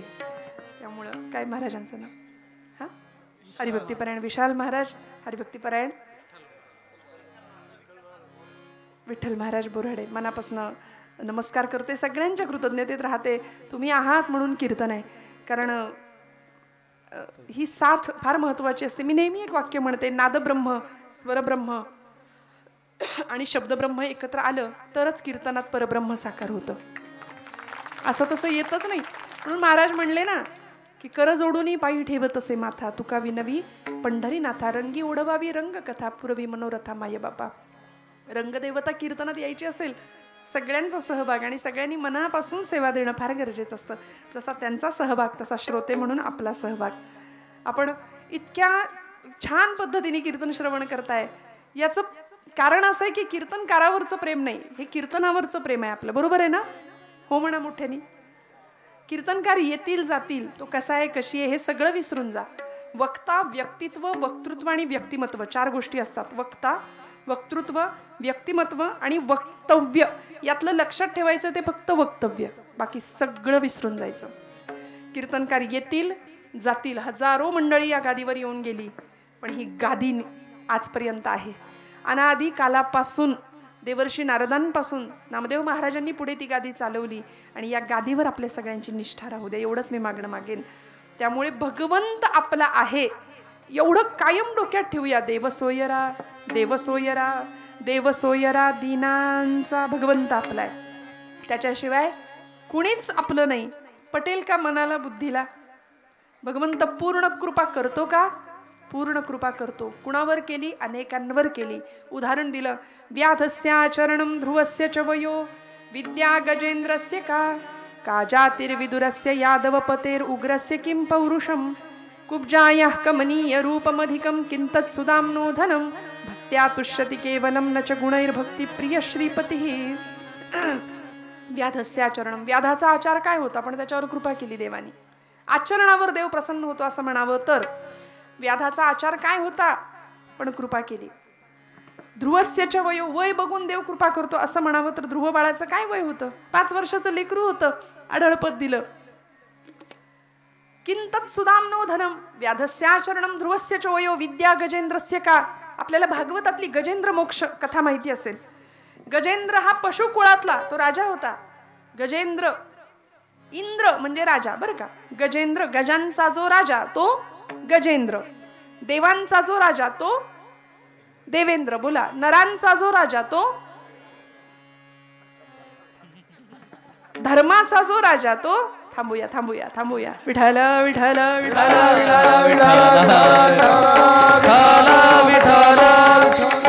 त्या गजेंद्राला सुद्धा भगवंतांनी मोक्ष दिला. दिला की नाही? नकरानी पाय पकडलेला असताना भगवंताची आठवण केली, बास काही नाही लागलं. एक कमळाचं फुल फक्त त्याच्या दिशेने फेकलं, आला भगवंत. हाके सरशी घाली उडी धावनिया बंध तोडी भगवंत आला. का जातिर्विदुरस्य यादवपतेर उग्रस्य किं पौरुषम. जात कुळ बघून देव कृपा करतो असं म्हणावं तर विदुरांची जात काय होती? दासीपुत्र होते की नाही? पण भगवंतांनी काय केलं हो? शिष्टाई करता आले होते. कुठे? कौरवांच्या राजसभेमध्ये यायचं होतं. दुर्योधनाला अक्कल शिकवायची होती. बाबा रे युद्ध करू नको, ऐक माझं. पण ऐकलं नाही ना त्यांनी. सुईच्या टोकावर मावेल एवढं सुद्धा साम्राज्य पांडवांना देऊ देणार नाही म्हणले. जा काय करायचं ते कर. पांडव भगवंत खूप समजावून सांगतायत, अरे बाबा ऐक माझं, नको युद्ध, 5 गावं मावतील एवढी जमीन दे आणि मोकळा हो. नाही, शिष्टाई करता आलेले भगवंत, दुर्योधनाने भरपूर पाहुणचार करायचा ठरवला होता, पण भगवंत म्हणतात चलो विदुर घर जाये उधोजी, चलो विदुर घर जाये उधोजी, चलो विदुर घर जाए उधोजी, चलो विदुर घर जाए उधोजी, चलो विदुर घर जाए उधोजी, चलो विदुर घर जाए उधोजी, चलो विदुर घर जाए उधोजी, चलो विदुर घर जाए. दुर्योधन का मेवा त्यागे, दुर्योधन का मेवा त्यागे, विदुर की कन्या पावे, चलो विदुर घर जाए उधोजी, चलो विदुर घर जाए चलो विदुर घर जाए, चलो विदुर घर जाए. विदुरानं कण्या वाढल्या तरी चालतील म्हणाले, पण जायचं विदुराकडे. विदुर पत्नी सुशीला छान पाहुणचार करावा भगवंतांचा. का जातिर्विदुरस्य यादव पतेर उग्रस्य किं पौरुषम. उग्रसेन यादवाचं पौरुष काय होतं, पण मथुरा जिंकली, कंसाला ठार केलं भगवंतांनी. मारलं की नाही कंसाला? कंसाला मारलं ना, जागे आहात ना सगळे. कृष्णाने कंसाचा वध केला. मथुरेमध्ये आले गोकुळ सोडून, सगळ्यात पहिलं काम केलं ते कंस वध केला. आमचे गुरुजी सुद्धा लहानपणी शाळेत असताना मला सांगायचे, गणित सुटायचं असेल तर आधी कंस सोडवला पाहिजे. बरोबर ना? कृष्णाने आधी कंसाला सोडवलं, पुढची गणित सगळी आपोआप सुटली.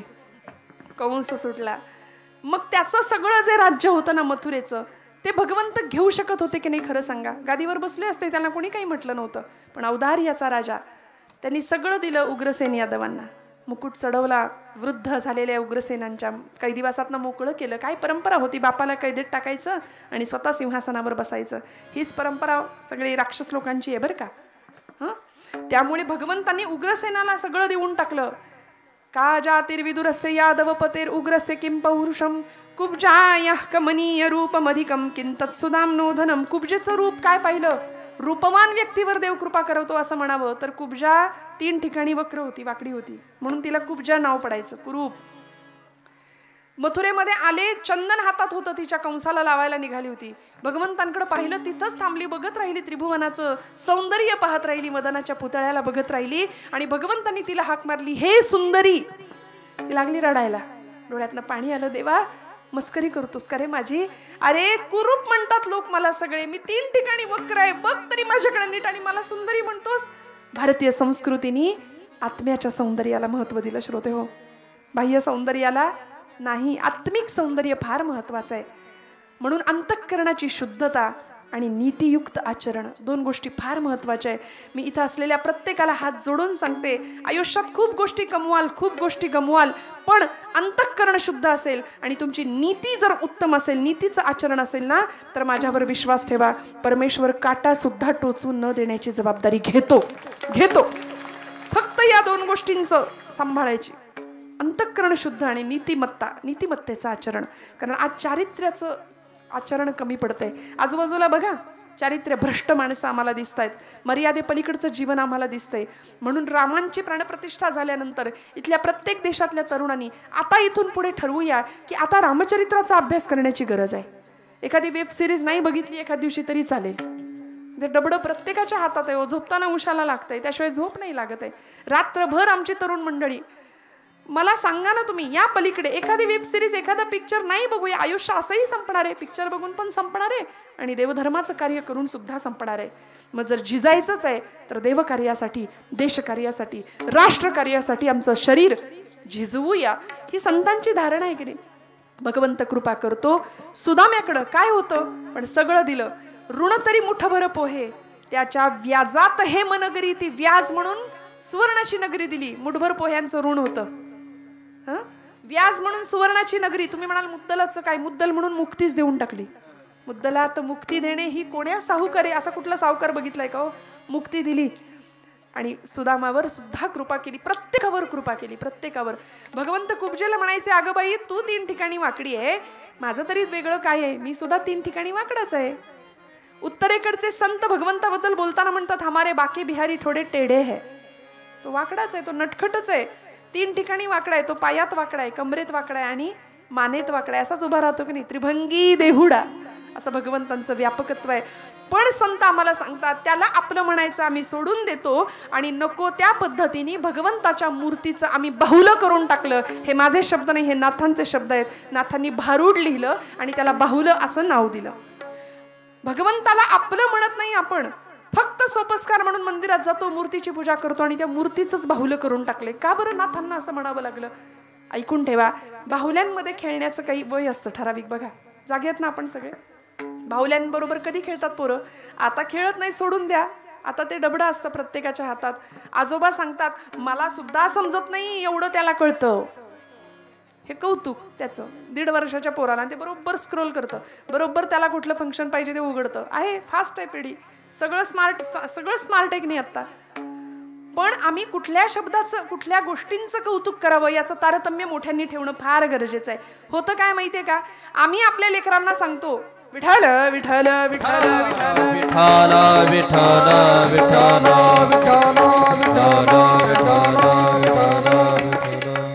आम्ही आपल्या लेकरांना सांगतो की हे तुझं आहे बरं का, आपल्या सगळ्यांचं लक्ष आहे. विठ्ठल विठ्ठल विठ्ठल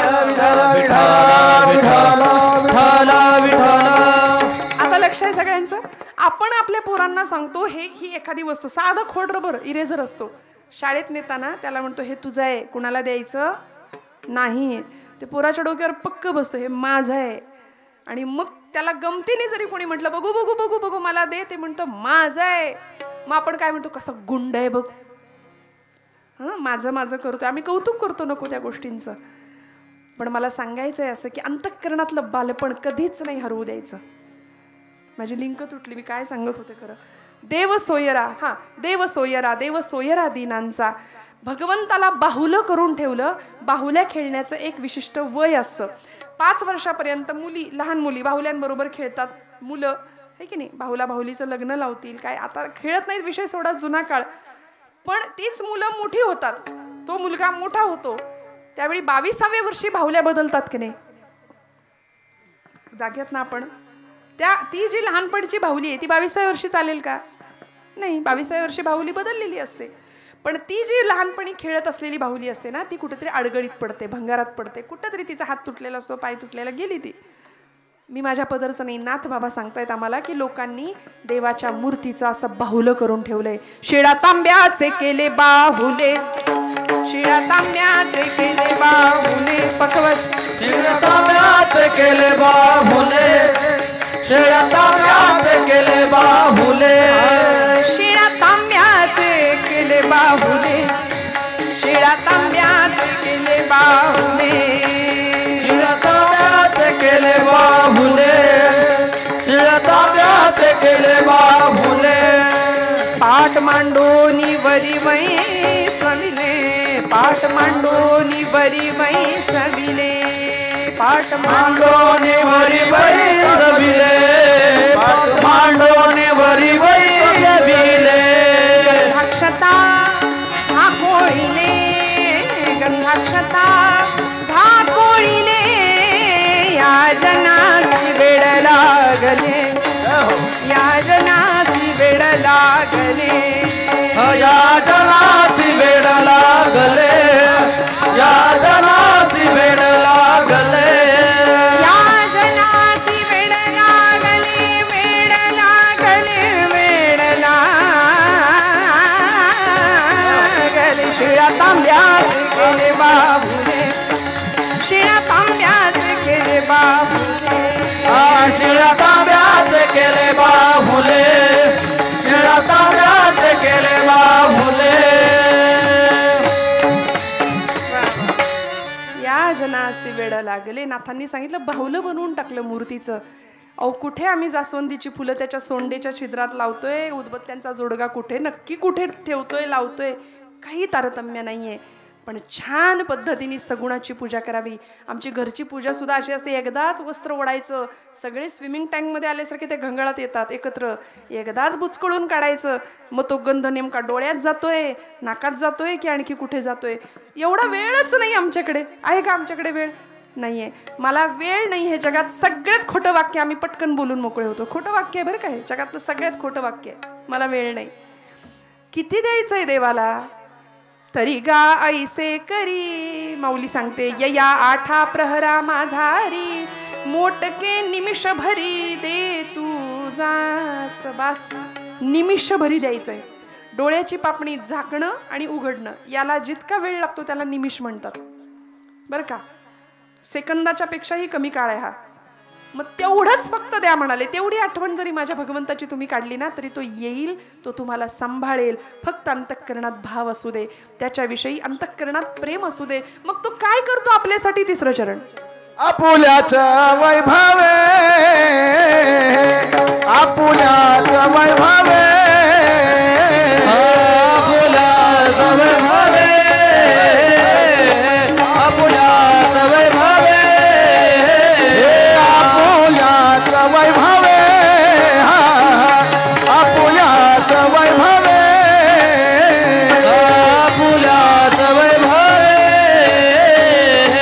आपुल्याचं वैभवे, डोंगरावे निर्मळे, डोंगरावे निर्मळे, डोंगरावे निर्मळे, डोंगरावे निर्मळे. देव सोयरा, देव सोयरा, देव सोयरा, देव सोयरा, देव सोयरा, देव सोयरा, देव सोयरा, देव सोयरा. आपुल्या वैभवे शृंगारावे निर्मळ. भगवंत इतकी काळजी घेतो की तुमचं आमचं वैभव किंवा शोभा वाढवतो, शोभा होऊ देत नाही. अर्थ कळला मराठी भाषेचा तर बघा. त्यामुळे भगवंताला आपलं म्हणणं फार गरजेचं आहे, त्याला आपला सोयरा म्हणणं फार गरजेचं आहे. कारण त्याच्याशिवाय आपलं कुणी नाही हे ठाम मनावर बिंबवावं आणि त्याला काय आवडतं ते त्याला द्यावं. त्याला काय आवडतं? त्याला त्याचं नाम आवडतं. बोला विठोबा रखुमाई. टाळी वाजवा, भजन करा, सुंदर भजन करा सगळ्यांनी म्हणा. विठोबा रखुमाई. बोला बोला, आवाज येऊ द्या सगळ्यांचा. विठोबा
हात सुद्धा वर गेले नाही आमचे पूर्ण, है की नाही?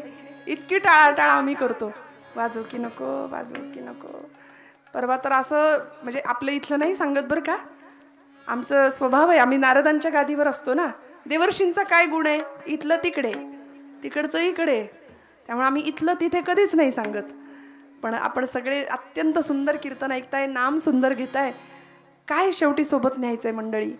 काही क्षण मिळतात आयुष्याचं सार्थक करण्याकरता, ते क्षण इथे आहेत, या मंडपात आहेत. त्यामुळे मोकळ्या मनाने आणि मोकळ्या गळ्याने घ्यावं. उगीच आम्ही आपलं विठोबा रखुमाई जोरात म्हणणार आणि असं नाही. अशी लबाडी देवाला कळते, त्यामुळे मोकळ्या मनाने गायचं, मोकळ्या आनंदाने. वारीमध्ये माणसं आजारी पडत नाहीत. दगड काट्या कुट्यातनं, पावसातनं, उन्हातनं, चिखलातनं तुडवत नाचत जातात की नाही. कुठलं टॉनिक घ्यायला लागतो, पण मस्त तब्येत ठणठणीत राहते की नाही. त्यामुळे भगवंत काय काय देतो याची लिस्ट तर तुकोबरे आम्हाला देतातच. आपुल्या वैभवे शृंगारावे निर्मळ. भगवंत भक्ताची शोभा होऊ देत नाही. फक्त त्याकरता त्याच्याकरता काहीतरी करावं लागेल. आपुला तो एक देव करून घ्यावा महाराज म्हणले. काय झालं होतं, बोटाला कापलं देवाच्या, म्हणून गेला सुभद्रेकडे गेला. सगळ्यांकडे गेले देवर्षी नारद, कुणीच द्यायला तयार नाही ना चिंधी बांधायला. सुभद्रा बोलली शालूनी पैठणी फाडू नका देऊ, सांगा तुम्हासी मी. माझी कांजीवरम पैठणी शालू फाडून देऊ की काय बोटाला कापलं म्हणून. पाठची बहीण झाली वैरीण. मग धावत गेला द्रौपदीकडं आणि नुसतं कळालं देवा कापलं का रे. पटकन पदराचं टोक फाडलं. द्रौपदीसी बंधू शोभे नारायण, भरजरी ग पितांबर दिला फाडून. भरजरी ग बारीक बारीक वाजवा, बारीक वाजवा. द्रौपदीसी बंधू शोभे नारायण, द्रौपदी बोलली हरीची मी कोण, तरी मला त्याने मानली बहीण.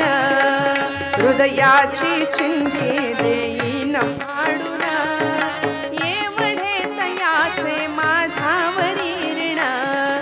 वसने पुरवोनी हरी राखी माझी दास, चिंधीसाठी आला माझ्या दारी हरियास. त्रैलोक्य मोलाचे वसन दिले फाडून, द्रौपदीसी बंधू शोभे नारायण, भरजरी ग पितांबर दिला फाडून. द्रौपदीसी बंधू शोभे नारायण, दिलं फाडून क्षणाचाही विचार न करता. आणि या प्रसंगाचं ऋण भगवंत लक्षात ठेवतात. भर दरबारामध्ये दुःशासनाने केसांना धरलंय, फरफटत ओढत आणतीये. दयेची याचना करत होती, बाबा रे मला नको ओढूस असा, मला घेऊन जाऊ नकोस. कौरव कुलाची मर्यादा आहे मी, कौरवांची स्नुषा आहे. दरबारात आली, पितामह भीष्मांच्याकडे पाहिलं. पितामह आजोबा तुमची नात सून आहे मी. धृतराष्ट्राकडे पाहिलं, कौरव कुलाच्या सुनेसोबत असा प्रसंग आपण उघड्या डोळ्यांनी पाहता. 5 रथी महारथी एकापेक्षा एक होते, 5 पांडव. 5 पांडवांकडे पाहिलं, सगळ्यांनी मानाखाली घातल्या होत्या हो, कुणीच मदतीला नाही. आणि त्यावेळी ही द्रौपदी माता हात उंचावते आणि हे गोविंदा, हे माधवा, हे मधुसूदना, धाव म्हणून धावा करते. त्यावेळी भगवंत त्या चिंधीचं ऋण सहस्त्रपटींनी या प्रसंगात फेडतात. भगवंत शिल्लक नाही ठेवत. आमचे ब्रह्मचैतन्य गोंदवलेकर महाराज म्हणतात, तुम्ही माझ्या रामाकरता 1 पाऊल चाला, माझा राम तुमच्याकरता 20 पावलं चालत येईल. आपण जर चाललोच नाही ना तर देव म्हणेल तू तुझ्या जागी बरा, मी माझ्या जागी बरा. अशी आमची स्वार्थी भक्ती आहे की नाही, लबाड भक्ती आहे. त्यामुळे भगवंताकरता करावं, मोकळ्या मनाने करावं, धर्माकरता करावं. आज परिस्थिती आणि वेळ अशी आहे श्रोते हो, आमचा धर्म धोक्यात आहे. आजूबाजूला प्रचंड भीषण भयान वातावरण आहे. ज्या काळामध्ये भगवंतांनी शोभा वाढवावी असे अनेक महापुरुष होऊन गेले की ज्यांनी जीवाची बाजी लावली, रक्ताचं पाणी करावं, स्वराज्याची उभारणी करावी. जीवाला जीव देणारे मावळे होते स्वराज्यामध्ये. छत्रपतींच्या सिंहासनासमोर, न्यायासनासमोर प्रत्येक जण जीवाची बाजी लावून लढत होता. काय मिळणार होतं या बदल्यामध्ये? फक्त देव मानलं होतं राजाला. हिंदूंसाठी स्वतःचं सिंहासन उभं करायचं होतं, स्वतःची बाजू निर्माण करायची होती. कारण सुलतानांच्या लढाया, मोगलांच्या लढाया, परक्यांची आक्रमणं, जाळपोळ, लुटालूट, अन्याय, अत्याचार, कित्येक ब्राह्मणी गुजरणी भ्रष्टविल्या, किती एक हाल होऊन मेल्या, किती एक देशांतरा त्या विकिल्या. इतकी भयान परिस्थिती होती.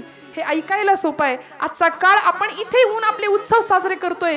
छत्रपती शिवाजी महाराजांची अनंत कृपा आहे तुमच्या माझ्यावर, म्हणून आम्ही इथे आहोत. आमच्या कपाळावरचं कुंकू सुरक्षित आहे, आमच्या संस्कृतीमध्ये आम्ही जगू शकतो. आणि आता त्यांच्याविषयी कृतज्ञता नाही पाळली, नाही बाळगली तर आमच्यासारखे नतद्रष्ट आम्ही आहोत. जिथं वेधशाळेतला वेद, देवळातला देव, स्त्रीचं शील, तरुणांचा पराक्रम, वृद्धांचं जीवन, हे सगळं सुरक्षित राहावं याकरता घाट घातला होता.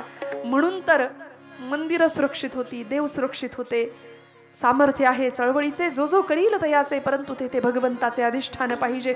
म्हणून तर सैन्याचा जागर सुद्धा हर हर महादेव होता हो. का भीषण परिस्थिती होती. आमच्या घरातल्या बाया बापड्यांना डोळ्यासमोर ओढत आणून अब्रू लुटताना बघण्यापलीकडे इलाज नव्हता. इतकी अंधाराची परिस्थिती होती.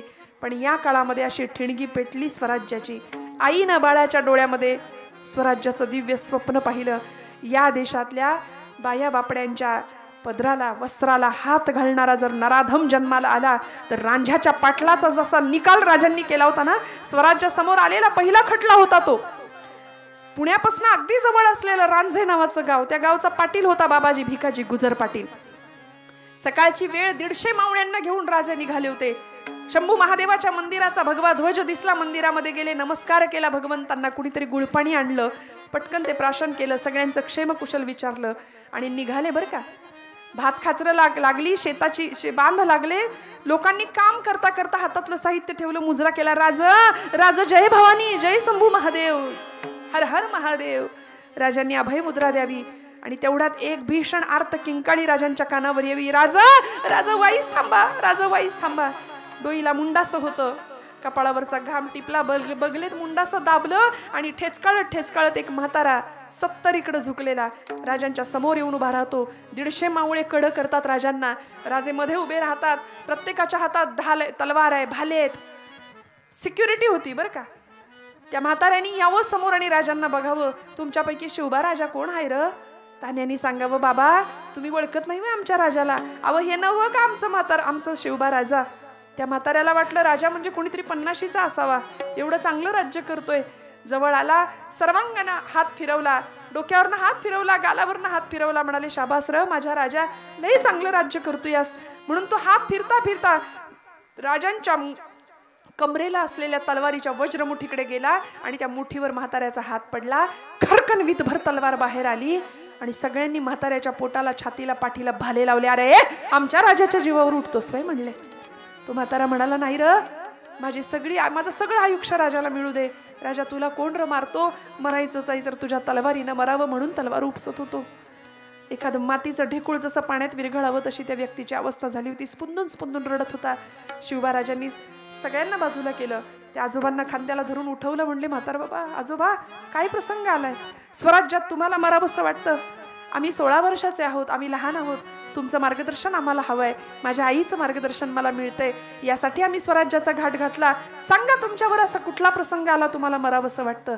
त्या म्हाताऱ्याने आपली कर्मकहाणी सुरू केली.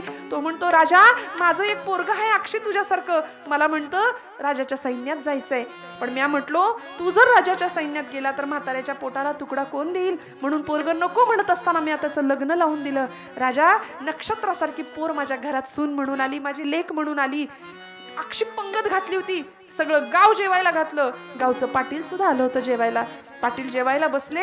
पोरगी माझी पाटलाला लाडू वाढायला पुढे आली. मी म्हटलं, गावचं पाटील म्हणजे आपलं मायबाप, त्यासनी 2 लाडू तर वाढ. म्हणून पानामध्ये लाडू वाढायला पोरगी आली आणि पाटलाच्या मनातला रावण जागा झाला. राजा दुर्योधन जागा झाला. एकदा का माणसाच्या मनात रावण जागा झाला ना की तो आपपरभाव विसरतो. माझी पोरगी रोज पाणवठ्यावर जायची. मला सांगायची, बाबा पाटील माझ्याकडे वाकड्या नजरानं पाहतात.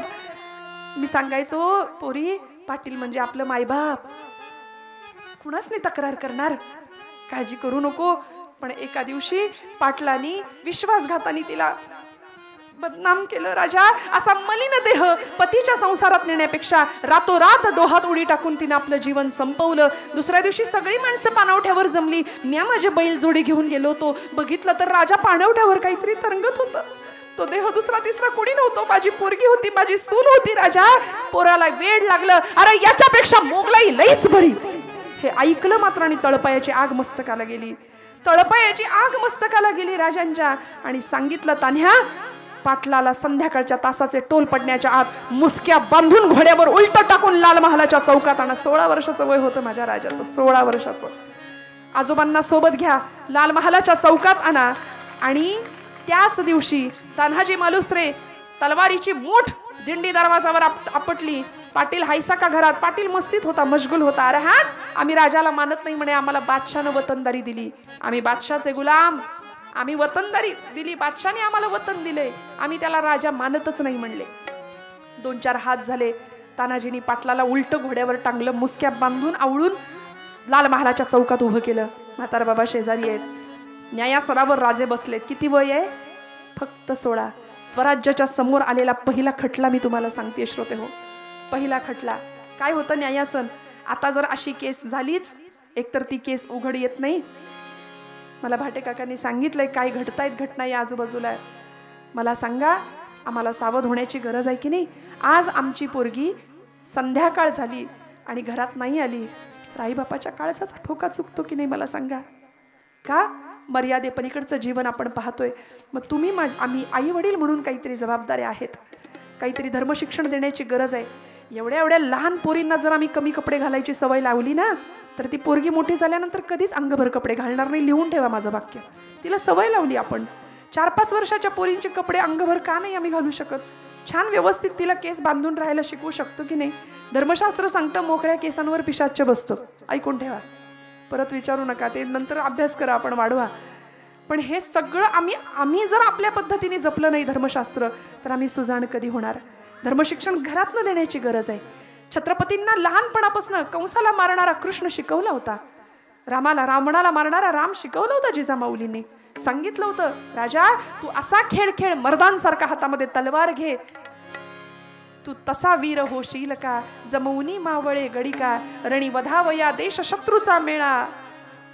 बाळा, अशी अंगाई आईनं गावी लेकरासाठी. तो काळ होता, विलक्षण काळ होता. शिवबा राजांचं पहिलं न्यायासन. 16वं वरीस आमच्याकडे कसं असतं? 16वं वरीस वाटलंच मला, एवढं बोलून सुद्धा तुम्ही उत्तर देणार मला. आता घरी जाऊन आपली दृष्ट काढायची छान. 16वं वरीस आता काय बोलाल? 16वं वरीस मोक्याचं आहे, लक्षात घ्या. टर्निंग पॉइंट आहे तो आयुष्यातला. धोक्याचं कसं म्हणता तुम्ही? झाल्या म्हणी भरपूर झाल्या, आता बास, पुन्हा पुन्हा नाही बोलायच्या. जो जिता वही, हेच ते म्हणू नका, तेच मी सांगतेय. आता कशाला 1000 वर्षापूर्वी तो लुटेरा आला होता, ते फुटकं येऊन आमच्या इथलं सगळं घेऊन जायचे प्रयत्न त्यांनी केले. आक्रमणं झाली. इथलं सोनं, इथलं ताग, इथला नीळ, इथलं लोखंड, लाखोंच्या संख्येत पुस्तकं जाळली आमची या लोकांनी. नालंदा तक्षशिलासारखी विद्यापीठं 6-6 महिने पुस्तकं जळत होती श्रोते हो. ऐकून ठेवा. इतकं ज्ञान होतं आमच्या भारतीय संस्कृतीमध्ये. लॉर्ड मेकॉले नावाचा शिक्षण तज्ज्ञ भारतात आला इंग्रजांच्या बरोबर. त्याला कळलं की भारतावर राज्य करायचं असेल तर इथली शिक्षण व्यवस्था बदलली पाहिजे. म्हणून आज आपण जे शिक्षण घेतो ना, SSC बोर्ड असले, CBSE, ते सगळे इंग्रजांचं आहे. आपली गुरुकुल पद्धती आहे, आपली परंपरा, शास्त्रांचं शिक्षण आहे, संस्कृतचं शिक्षण आहे, वेदांचं शिक्षण आहे. ते कुठे आहे आमच्या पोरांकडे? ते नाहीये. म्हणून घराघरात गीता पठण, घराघरात हरिपाठ असावा. लेकरांकडे गीता देऊया. कोर्टात जाऊन भविष्यात गीतेवर हात ठेवण्याची पाळी त्याच्यावर कधीच नाही येणार, कधीच नाही. वेळेत देऊया गीता हातात, वेळेत हरिपाठ देऊया हातामध्ये. त्यामुळे इतकी श्रीमंती. आता जो जीता वही सिकंदर नाही, जो जीते वही छत्रपती शिवाजी महाराज, जो जीता वही महाराणा प्रताप, जो जीता वही राजा विक्रमादित्य, जो जीता वही पृथ्वीराज चौहान. भरपूर मोठी लिस्ट आहे, काय वाटेल ते घ्या. नाही त्यांचं गुणगान गायचं. आणि मग छत्रपती सिंहासनावर बसतात, आपल्या आईकडे पाहतात. आई साहेब, स्वराज्याच्या समोर आलेला पहिला खटला आहे, तुम्ही निकाल द्यावा. आऊसाहेबांनी नजरेनीच खुणवलं, राजा विसरलास? रामाने रावणाशी जो व्यवहार केला, कृष्णाने कंसाशी जो व्यवहार केला, तो तू याच्याशी कर. बास, निकाल मिळाला होता. काय होणार? सकाळी गुन्हा कळला, दुपारी खटला चालला, संध्याकाळी निकाल देऊन राजे रिकामे होते. ही राजांची न्यायव्यवस्था होती. आता अशी केस कोर्टात गेली तर डोक्यावरचे केस जातात, पण केस काही संपत नाही. अशी अवस्था आहे. इतकी भीषण भयान अवस्था आहे श्रोते हो. का राजांचं चरित्र आम्हाला पुन्हा पुन्हा ऐकायची गरज आहे? राजांनी एकच फरमान सोडलं, संध्याकाळच्या तासाचे टोल पडायच्या आत बाबाजी भिकाजी गुजर पाटील राहणार रांझे चौरंग करा म्हणाले देहाचा. 2 हात आणि 2 पाय तोडून टाकायचे, वेशीवर टाकून द्या, देहाचा चौरंग करा. भैरोजी चोर नावाचा मावळा, मर्द मावळा, हातात 1.25 हात लांबीची समशेर घेऊन संध्याकाळच्या तासाचे टोल पडण्याच्या आत पाटला समोर आला. पाटील गयावया करू लागला, राज एक डाव माफ करा, राज गोतमुखानं न्याय द्या. अरे हट म्हणाले, तुला साक्षी पुरावे मागायचा सुद्धा अधिकार नाही. कुठला लांडगा शेळीच्या पिलावर झडप घालताना पुरावा शिल्लक ठेवतो, तुला पुरावा मागण्याचा सुद्धा अधिकार नाही. त्याचे 2 हात आणि 2 पाय कलम करायचा आदेश दिला. आणि रांझे गावच्या या पाटलाला भैरोजी चोरांनी सपासप तलवारीचे वार करत रक्ताच्या थारोण्यामध्ये पाटील निचेष्ट होऊन पडला. पाय तुटले, हात तुटले आणि गडबडा लोळत ते धड नुसतं वळ वळ वळ वळ करत तडफडत त्या रक्ताच्या थारोळ्यामध्ये जिजाऊ माऊलींच्या डोळ्यामध्ये पाणी दिसलं शिवाजी महाराजांना. राजे जवळ गेले, आऊसाहेब तुम्ही मला त्याला देहदंडाची शिक्षा द्यायला सांगितली होती, पण मी त्याला मारलं नाही, फक्त मी त्याचे हातपाय कलम केले, म्हणून माझ्यावर नाराज आहात का? आऊसाहेब म्हणतात, शिवबा सांगाल का कारण असं का केलं? तेव्हा शिवबा सांगतात, आऊसाहेब आज हा पाटील जिवंत इच्छा असून जगू शकत नाही आणि इच्छा असून मरू शकत नाही. आजपर्यंत जोपर्यंत हा जिवंत असेल तोपर्यंत या देशातल्या माय बहिणींना सांगत राहील, या देशातल्या रावणाला आणि दुर्योधनाला सांगत राहील, खबरदार आपल्या देशातल्या माय बहिणींकडे जर वाकड्या नजरेने बघाल तर तुमची ही अवस्था करणारा शिवाचा अंश आता निर्माण झालाय. हे सगळे जगाला कळावं याकरता आऊसाहेब पाटलाचे फक्त हातपाय कलम केले. पाटील जिवंत आहे, इच्छा असून मरू शकत नाही आणि इच्छा असून जगूही शकत नाही. यावेळी पायावर नतमस्तक झाले. जिजाऊ माऊलींच्या डोळ्यातनं घळघळ अश्रुधारा राजांच्या मस्तकावर पडतायत आणि आयुष्यातला पहिला राज्याभिषेक करत होत्या. पहिला अभिषेक 16व्या वर्षी आऊसाहेबांनी डोळ्यातनं अश्रुधारा वाहून केल्या. आऊसाहेबांना राजे म्हणत होते, आऊसाहेब रडू नका, कारण या देशामध्ये या भूमीमध्ये सीतेचा एक अश्रू कौरवांच्या त्या रावणाच्या दरबारात पडला, रावणाचा निर्वंश झाला. द्रौपदीचा एक अश्रू कौरवांच्या सभेत पडला, कौरवांचा निर्वंश झाला. महाराष्ट्राच्या भाग्यात आपल्या अश्रूंचा मोल करण्याची ताकद नाहीये. आऊसाहेब आपण रडू नका. आशीर्वाद घेतले. असा भगवंत सुद्धा सांभाळतो का हो? कारण सामर्थ्य आहे चळवळीचे. चळवळ होती पण हर हर महादेव हे अधिष्ठान होतं. चळवळ होती पण माझा राजा 64 कवड्यांची देवीची माळ गळ्यात घालत होता, पोत घेऊन भुत्या बनून नाचत होता. इतकं सिंह अधिष्ठान पक्क होतं तुळजाभवानीचं आणि शंभू महादेवाचं. तुमच्या माझ्या आयुष्यात असं अधिष्ठान पक्क असावं. आणि हे असल्यानंतर भगवंत अशा भक्तासाठी काय करतो? शेवटचं चरण, तुका माने जीवी सवे, तुका माने देवी सवे,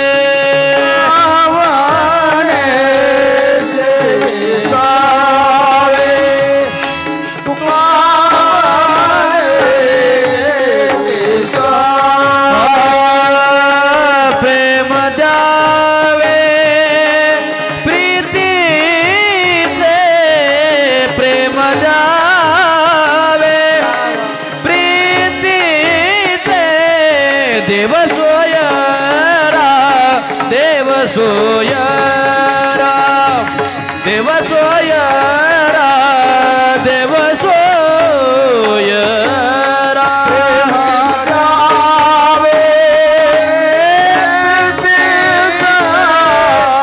प्रेम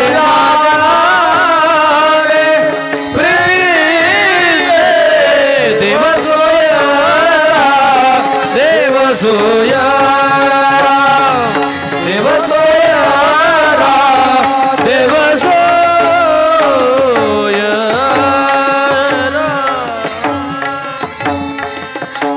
भैरवी नंतर घ्या. नाही तुका म्हणे जीवी स्वय, प्रेम द्यावे प्रीतीचे, देव सोयरा देव सोयरा देव सोयरा विनाचा. तजरे अभिमान जान गुनियन को, तजरे अभिमान तजरे अभिमान जान गुनियन को, गुण की सेवान मानव मान. तजरे अभिमान तजरे अभिमान तजरे अभिमान.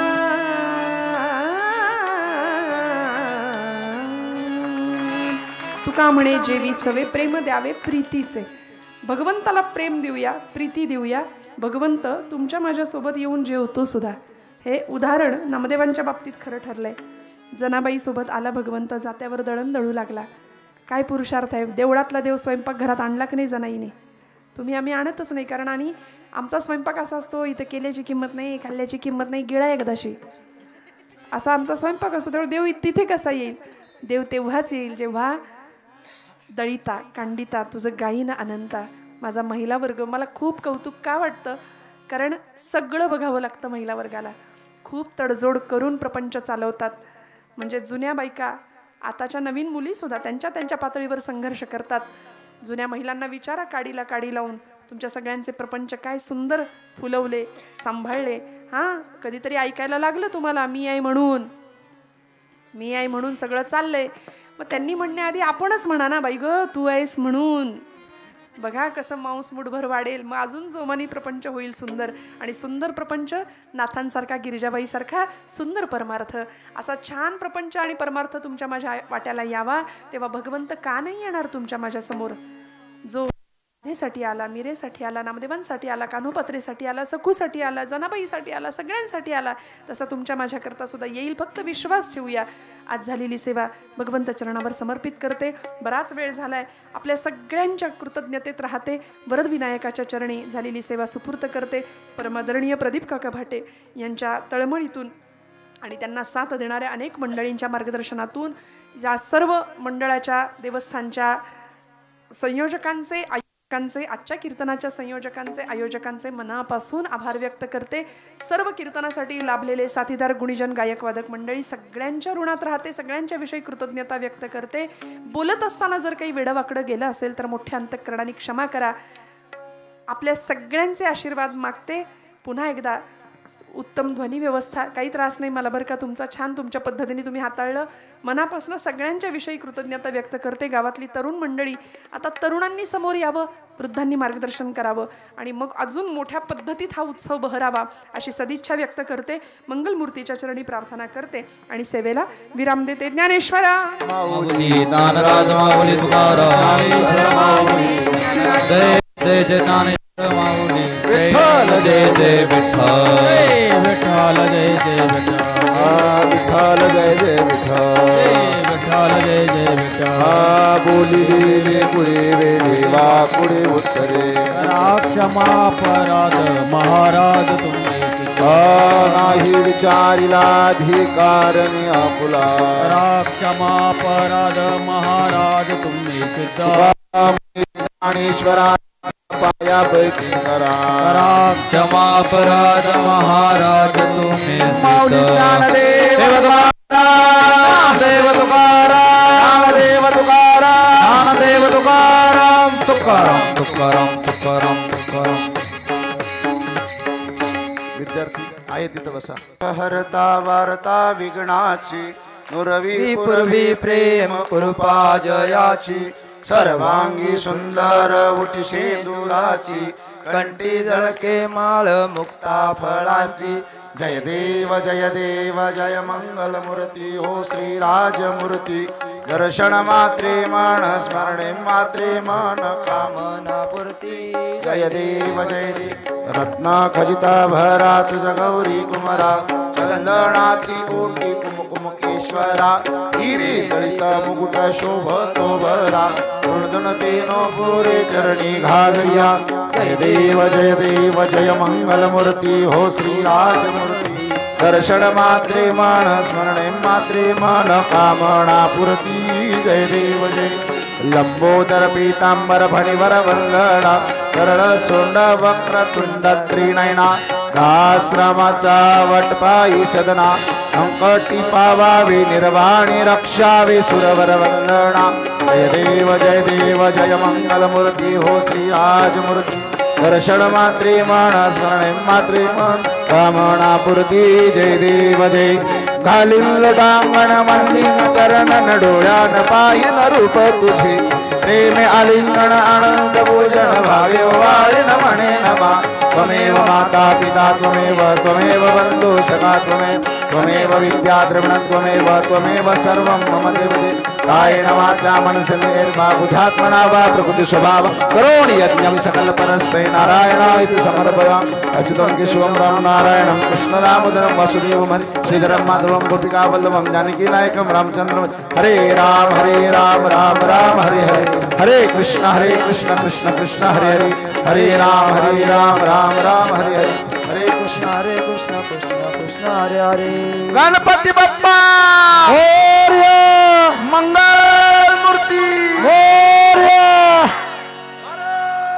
माता की, हिंदू धर्म की.